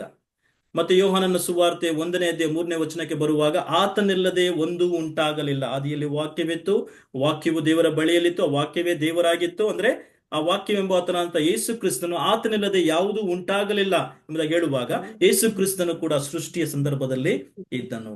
ಇತರ ಪ್ರೀತಿ ಹಾಗೆ ನೀವು ಶ್ರಮಿಸುತ್ತದೆ. ಗಮನಿಸುವಾಗ ದಯಮಾಡಿ ಮ್ಯೂಟ್ ಮಾಡ್ಕೊಳ್ಳಿ, ಯಾರಾದ್ರೂ ಅನ್ಮ್ಯೂಟ್ ಮಾಡ್ಕೊಂಡಿದ್ರೆ. ಹಾಗೆ ನೀವು ಗಮನಿಸುವಾಗ ಯೇಸು ಕ್ರಿಸ್ತನ ಒಂದು ಬ್ಯಾಪ್ಟಿಸಮ್ ಅಥವಾ ಆತನ ದೀಕ್ಷಾ ಸ್ನಾನದ ಸಂದರ್ಭವೂ ಕೂಡ ತ್ರೈಕತ್ವ ಬಹಳ ಸ್ಪಷ್ಟವಾಗಿ ನಮಗೆ ಕಂಡು ಬರ್ತಾ ಇದೆ. ಅಲ್ಲೇನ್ ನೋಡ್ತೀರಾ ಅಂದ್ರೆ ನೀವು, ಆಕಾಶದಿಂದ ಒಂದು ಒಂದು ಸ್ವರ, ಇವನು ನನ್ನ ಮಗನು ಎಂಬುದಾಗಿ ತಂದೆಯಾದಂತ ದೇವರು ಸ್ವರದಲ್ಲಿ ಮಾತನಾಡ್ತಾ ಇದ್ದಾನೆ. ಪವಿತ್ರಾತ್ಮನು ಪಾರಿವಾಳದೋಪಾದಿಯಲ್ಲಿ ಆತನ ಮೇಲೆ ಬರ್ತದೆ. ಯೇಸು ಕ್ರಿಸ್ತನು ನೀರಿನಲ್ಲಿ ಮುಳುಗುವುದನ್ನು ನೋಡ್ತದೆ. ಅಂದ್ರೆ ತಂದೆ, ಮಗ, ಪವಿತ್ರಾತ್ಮನು ಒಂದೇ ಸಂದರ್ಭದಲ್ಲಿ ಯೇಸು ಕ್ರಿಸ್ತನ ಒಂದು ದೀಕ್ಷಾ ಸ್ನಾನದ ಸಂದರ್ಭದಲ್ಲಿ ಕೂಡ ಕಾಣುವುದನ್ನು ನಾವು ಗಮನಿಸ್ತೇವೆ. ಮತ್ತೆ ಯೇಸು ಕ್ರಿಸ್ತನು ನಮಗೆ ಕೊಟ್ಟಂತ ಮಹಾ ಆಜ್ಞೆಯಲ್ಲೂ ಕೂಡ ತಂದೆ, ಮಗ, ಪವಿತ್ರಾತ್ಮ ಬಹಳ ಸ್ಪಷ್ಟವಾಗಿದ್ದಾರೆ. ಆತನ ಹೇಳ್ತಾನೆ, ನೀವು ಹೊರಟು ಹೋಗಿರಿ, ಎಲ್ಲಾ ಜನಗಳನ್ನು, ದೇಶದ ಜನಗಳನ್ನು ನನ್ನ ಶಿಷ್ಯರನ್ನಾಗಿ ಮಾಡ್ರಿ. ಯಾರ್ಯಾರು ನಂಬಿ ಈ ಸುವಾರ್ತೆಯನ್ನು ಸ್ವೀಕಾರ ಮಾಡಿಕೊಳ್ತಾರೋ ಅವರಿಗೆ ತಂದೆ, ಮಗ, ಪವಿತ್ರಾತ್ಮನ ಹೆಸರಿನಲ್ಲಿ ದೀಕ್ಷಾ ಸ್ನಾನ. ಸೊ ಅಲ್ಲಿ ತ್ರೈಕತ್ವ ನಮಗೆ ಸ್ಪಷ್ಟವಾಗಿದೆ. ಅಷ್ಟೇ ಅಲ್ಲ, ನಾವು ಸಭೆಗಳಾಗಿ ಕೂಡಿ ಬರುವಾಗ ಕೊನೆಯಲ್ಲಿ ನಾವು ಕೊಡುವಂತ ಒಂದು ಏನಂತೀವಿ, ನಮ್ಮ ಆ, ಕೊನೆಯಲ್ಲಿ ನಾವು ಅಂತ್ಯ ಆಶೀರ್ವಾದ ಎಂಬುದಾಗಿ ಕೊಡ್ತೀವಲ್ಲ, ಅದು ಕೂಡ ತಂದೆ, ಮಗ, ಪವಿತ್ರಾತ್ಮನನ್ನು ಕುರಿತು ನಾವು ಮಾತನಾಡ್ತಾ ಅಂತ್ಯ ಆಶೀರ್ವಾದವನ್ನು ನಾವು ಕೊಡ್ತೇವೆ. ಸೊ ಇದನ್ನೆಲ್ಲ ನಾನು ಯಾಕೆ ಹೇಳ್ತೀನಿ ಅಂದ್ರೆ, ನಾವು ತ್ರಯೇಕ ದೇವರಲ್ಲಿ ನಂಬಿಕೆ ಇಟ್ಟವರಾಗಿ ಈ ರಕ್ಷಣೆ ಎಂಬತಕ್ಕಂಥದ್ದು ತ್ರಯೇಕ ದೇವರ ಕಾರ್ಯ ಎಂಬುದನ್ನು ಕೂಡ ನಾವು ಅರ್ಥ ಮಾಡ್ಕೊಳ್ಬೇಕು. ಈ ರಕ್ಷಣೆ ಎಂಬತಕ್ಕಂಥದ್ದು ತ್ರಯೇಕ ದೇವರ ಕಾರ್ಯ ಎಂಬುದನ್ನು ಕೂಡ ಚೆನ್ನಾಗಿ ಅರ್ಥ ಮಾಡ್ಕೊಳ್ಬೇಕು. ಇಲ್ಲೇನಾಗ್ತದೆ, ತಂದೆಯಾದಂತ ದೇವರು ಆದಿಯಲ್ಲಿಯೇ ಆರಿಸಿಕೊಳ್ತಾನೆ. ಮಗನೇನ್ ಮಾಡ್ತಾನೆ, ನಮಗೋಸ್ಕರ ಈ ಲೋಕಕ್ಕೆ ಬಂದು ಶಿಲುಬೆಯಲ್ಲಿ ತನ್ನ ಸ್ವರತ್ವವನ್ನು ಸುರಿಸುವ ಮೂಲಕವಾಗಿ, ತನ್ನ ಪ್ರಾಣವನ್ನು ಕೊಡೋದ್ರ ಮೂಲಕವಾಗಿ ನಮ್ಮನ್ನು ವಿಮೋಚಿಸ್ತಾನೆ. ಪವಿತ್ರಾತ್ಮನ ಏನ್ ಮಾಡ್ತಾನೆ, ಯಾರ್ಯಾರು ನಂಬುತ್ತಾರೋ ಅವರನ್ನು ಮುದ್ರೆ ಪಡಿಸ್ತಾನೆ. ಅಂದ್ರೆ ವಿಮೋಚನೆ ದಿನಕ್ಕಾಗಿ ಅವರನ್ನು ಮುದ್ರೆ ಪಡಿಸ್ತಾನೆ. ಸೊ ತಂದೆ, ಮಗ, ಪವಿತ್ರಾತ್ಮನ ಕಾರ್ಯ ಬಹಳ ಸ್ಪಷ್ಟವಾಗಿದೆ ನಮ್ಮ ರಕ್ಷಣೆಯ ಒಂದು ಕಾರ್ಯದಲ್ಲಿ. ಸೊ ಇದನ್ನು ನಾವು ಮುಕ್ತಾಯಕ್ಕೆ ತರುವಾಗ ಒಂದು ವಿಷಯ ನಾವು ಚೆನ್ನಾಗಿ ಅರ್ಥ ಮಾಡ್ಕೊಳ್ಬೇಕು. ನೀವು ಯಾವಾಗ ಕ್ರಿಸ್ತನಲ್ಲಿ ಈ ಸಕಲ ಆಶೀರ್ವಾದಗಳನ್ನು ಅರ್ಥ ಮಾಡಿಕೊಳ್ತಿರೋ, ಅದು ನಿಜವಾಗಿ ನಿಮ್ಮನ್ನು ಒಂದು ಬಿಡುಗಡೆಗೆ ನಡೆಸುತ್ತೆ, ಆಶ್ವಾಸನೆಗೆ ನಡೆಸುತ್ತೆ, ಸಂರಕ್ಷಣೆಗೆ ನಡೆಸುತ್ತೆ, ನಿಮ್ಮ ಜೀವಿತದ ಪ್ರಾಮುಖ್ಯತೆ ಏನು ಅಂತ ತೋರಿಸ್ಕೊಡುತ್ತೆ. ಅದೆಲ್ಲದಕ್ಕಿಂತ ಹೆಚ್ಚಾಗಿ ನಿಮ್ಮ ರಕ್ಷಣೆಯ ಆಶ್ವಾಸನೆಗೆ ನಡೆಸುತ್ತೆ ಎಂಬುದಾಗಿ ನಾನು ಹೇಳಿಕ್ಕೆ ಇಷ್ಟಪಡ್ತೇನೆ. ಸೊ ಈ ಮೊದಲ ಒಂದು ಶೀರ್ಷಿಕೆಯ ಅಧ್ಯಯನವನ್ನು ನಾವು ಮುಗಿಸಿದ್ದೇವೆ. ಮುಂದಿನ ಒಂದು ಭಾಗದಲ್ಲಿ, ಅಂದ್ರೆ ಮುಂದಿನ ವಾರ ನಾವು ಬರುವಾಗ ಪೌಲನ ಪ್ರಾರ್ಥನೆಯನ್ನು ನಾವು ಅಧ್ಯಯನ ಮಾಡಲಿಕ್ಕಿದ್ದೇವೆ. ಎಫೆಸ ಪತ್ರಿಕೆ 1ನೇ ಅಧ್ಯಾಯ ವಚನ 15ರಿಂದ 23ರವರೆಗೆ ಪೌಲನ ಪ್ರಾರ್ಥನೆ, ಸಭೆಗೋಸ್ಕರ ಅವನು ಮಾಡಿದಂತ ಪ್ರಾರ್ಥನೆ ಏನು, ಅದರ ಪ್ರಾಮುಖ್ಯತೆ ಏನು, ಅದು ನಮ್ಮ ಜೀವಿತಕ್ಕೆ ನಾವು ಹೇಗೆ ಅಳವಡಿಸಿಕೊಳ್ಬೇಕೆಂಬ ವಿಷಯವನ್ನು ಕೂಡ ನಾವು ಗಮನಿಸ್ಲಿಕ್ಕಿದ್ದೇವೆ. ಬಹಳ ಸಂತೋಷ, ಬಹಳ ತಾಳ್ಮೆಯಿಂದ ದೇವ್ರ ವಾಕ್ಯ ಕೇಳಿದಿರಾ. ಇದ್ರ ಬಗ್ಗೆ ನೀವು ಹೆಚ್ಚಾಗಿ ಧ್ಯಾನ ಮಾಡ್ರಿ ಮತ್ತು ದೇವರ ಮೂಲಕವಾಗಿ ನಿಮ್ಮ ಸಂಗಡ ಮಾತನಾಡಿ ನಿಮ್ಮನ್ನು ಬಲಪಡಿಸಲಿ ಎಂಬುದಾಗಿ ನನ್ನ ಪ್ರಾರ್ಥನೆ ಆಗಿದೆ. ಚಿಕ್ಕದಾಗಿ ಪ್ರಾರ್ಥನೆ ಮಾಡ್ತೇನೆ, ಅದಾದ ಮೇಲೆ ಮತ್ತೆ ನಾವೆಲ್ಲರೂ ಪ್ರಾರ್ಥನೆಗೆ ಸೇರ್ಬರೋಣ. ದಯಮಾಡಿ ಎಲ್ಲರೂ ಒಂದು 10 ನಿಮಿಷ ನನ್ನ ಜೊತೆಗಿದ್ರೆ ನಾವೆಲ್ಲರೂ ಪ್ರಾರ್ಥನೆ ಮಾಡಿ ಆಮೇಲೆ ಮುಗಿಸ್ಲಿಕ್ಕೆ ಪ್ರಯತ್ನ ಮಾಡೋಣ. ಒಂದು ಚಿಕ್ಕದಾಗಿ ಪ್ರಾರ್ಥನೆ. ಸತ್ಯವುಳ್ಳ ದೇವರೇ, ನಿನ್ನನ್ನು ನಮಗೆ ಪ್ರಕಟ ಮಾಡಿದ್ದಕ್ಕಾಗಿ ನಾವು ನಿನಗೆ ಸ್ತೋತ್ರ ಮಾಡ್ತೇವೆ. ಒಬ್ಬ ತ್ರಯೇಕ ದೇವರಾಗಿ, ಒಬ್ಬನೇ ದೇವರಾಗಿ, ತಂದೆ, ಮಗ, ಪವಿತ್ರಾತ್ಮನ ಮೂಲಕವಾಗಿ ನಮ್ಮ ರಕ್ಷಣೆಯಲ್ಲಿ ನೀನು ಮಾಡಿರ್ತಕ್ಕಂಥ ಅಮೂಲ್ಯವಾದಂಥ ಸಂಗತಿಯನ್ನು ನಾವು ಧ್ಯಾನ ಮಾಡುವಂತೆ, ನಮಗೋಸ್ಕರವಾಗಿ ನೀನು ಕೊಟ್ಟಂತ ಈ ಅತ್ಯಮೂಲ್ಯವಾದಂಥ ರಕ್ಷಣೆಯನ್ನು ಕರ್ತನೆ ನಾವು ಧ್ಯಾನ ಮಾಡುವಂತೆ ನಮಗೆ ಕೊಟ್ಟಂತ ಕೃಪೆಗಾಗಿ ಸ್ತೋತ್ರ. ಇಲ್ಲಿ ಸೇರಿ ಬಂದಂತ ಪ್ರತಿಯೊಬ್ಬ ವಿಶ್ವಾಸಿಗಳನ್ನು, ಸೇವಕಗಳನ್ನು ಆಶೀರ್ವಾದ ಮಾಡಿ ನಾನು ಪ್ರಾರ್ಥಿಸ್ತಾ ಇದ್ದೇನೆ. ಕ್ರಿಸ್ತ ಯೇಸುವಿನಲ್ಲಿ ನಮಗಿರ್ತಕ್ಕಂಥ ಸಕಲ ಆಶೀರ್ವಾದಗಳನ್ನು ನಾವು ಮೆಲುಕು ಹಾಕುವಂತೆ, ನಾವು ಅದರಲ್ಲಿ ಬೇರೂರಿ ಈ ಸಕಲ ಆಶೀರ್ವಾದಗಳನ್ನು ಹೊಂದಿಕೊಂಡಿದ್ದೇವೆ ಎಂಬ ಆಶ್ವಾಸನೆಯಲ್ಲಿ ನಾವು ಈ ಲೋಕದಲ್ಲಿ ಜೀವಿಸುವಂತೆ, ಸದಾಕಾಲ ನಿನ್ನ ಕೃಪೆಯನ್ನೇ ಪ್ರಖ್ಯಾತಿಪಡಿಸುವಂತೆ ಮತ್ತು ನಿನ್ನ ಮಹಿಮೆಗೋಸ್ಕರ ಪೌಲನ ಹಾಗೆ ಹೇಗೆ ಸ್ತೋತ್ರ ಮಾಡುತ್ತಾನೋ, ದೇವರ ರಕ್ಷಣೆ ನೆನೆಸಿಕೊಂಡು ಹೇಗೆ ಸ್ತೋತ್ರ ಮಾಡುತ್ತಾನೋ, ಹಾಗೆ ದೇವರೇ ಆ ಸ್ತೋತ್ರದ ಕೃತಜ್ಞತೆಯ ಮನೋಭಾವನೆಯಲ್ಲಿ ನಾವು ಜೀವಿಸುವಂತೆ ನಮ್ಮೆಲ್ಲರನ್ನು, ನಮ್ಮ ಆತ್ಮಿಕ ಜೀವಿತಗಳನ್ನು ನೀನು ಬಲಪಡಿಸಬೇಕಾಗಿ ನಾವು ನಿನ್ನಲ್ಲಿ ಪ್ರಾರ್ಥಿಸ್ತಾ ಇದ್ದೇವೆ. ಮಹಿಮೆ ನಾವು ನಿನಗೆ ಸಲ್ಲಿಸ್ತಾ ಇದ್ದೇವೆ ಕರ್ತನೆ. ಈ ವಾಕ್ಯ ಭಾಗಕ್ಕಾಗಿ ಸ್ತೋತ್ರ. ಮುಂದಿನ ಎಲ್ಲ ಅಧ್ಯಯನದ ವಾಕ್ಯ ಭಾಗಗಳನ್ನು ನಿನ್ನ ಆಶೀರ್ವಾದ ಮಾಡಿ ನಮ್ಮನ್ನು ನಡೆಸು, ಕಲಿಸು, ಬೋಧಿಸು, ನಿನ್ನ ವಾಕ್ಯದಲ್ಲಿ ನಮ್ಮನ್ನು ಬೆಳೆಸಿ ಎಂಬುದಾಗಿ ಯೇಸು ಕ್ರಿಸ್ತನ ಹೆಸರಿನಲ್ಲಿ ಬೇಡುತ್ತೇವೆ ನಮ್ಮ ತಂದೆಯೇ. ಆಮೇನ್. ಆಮೆನ್. Thank you. ಒಂದು ನಿಮಿಷ.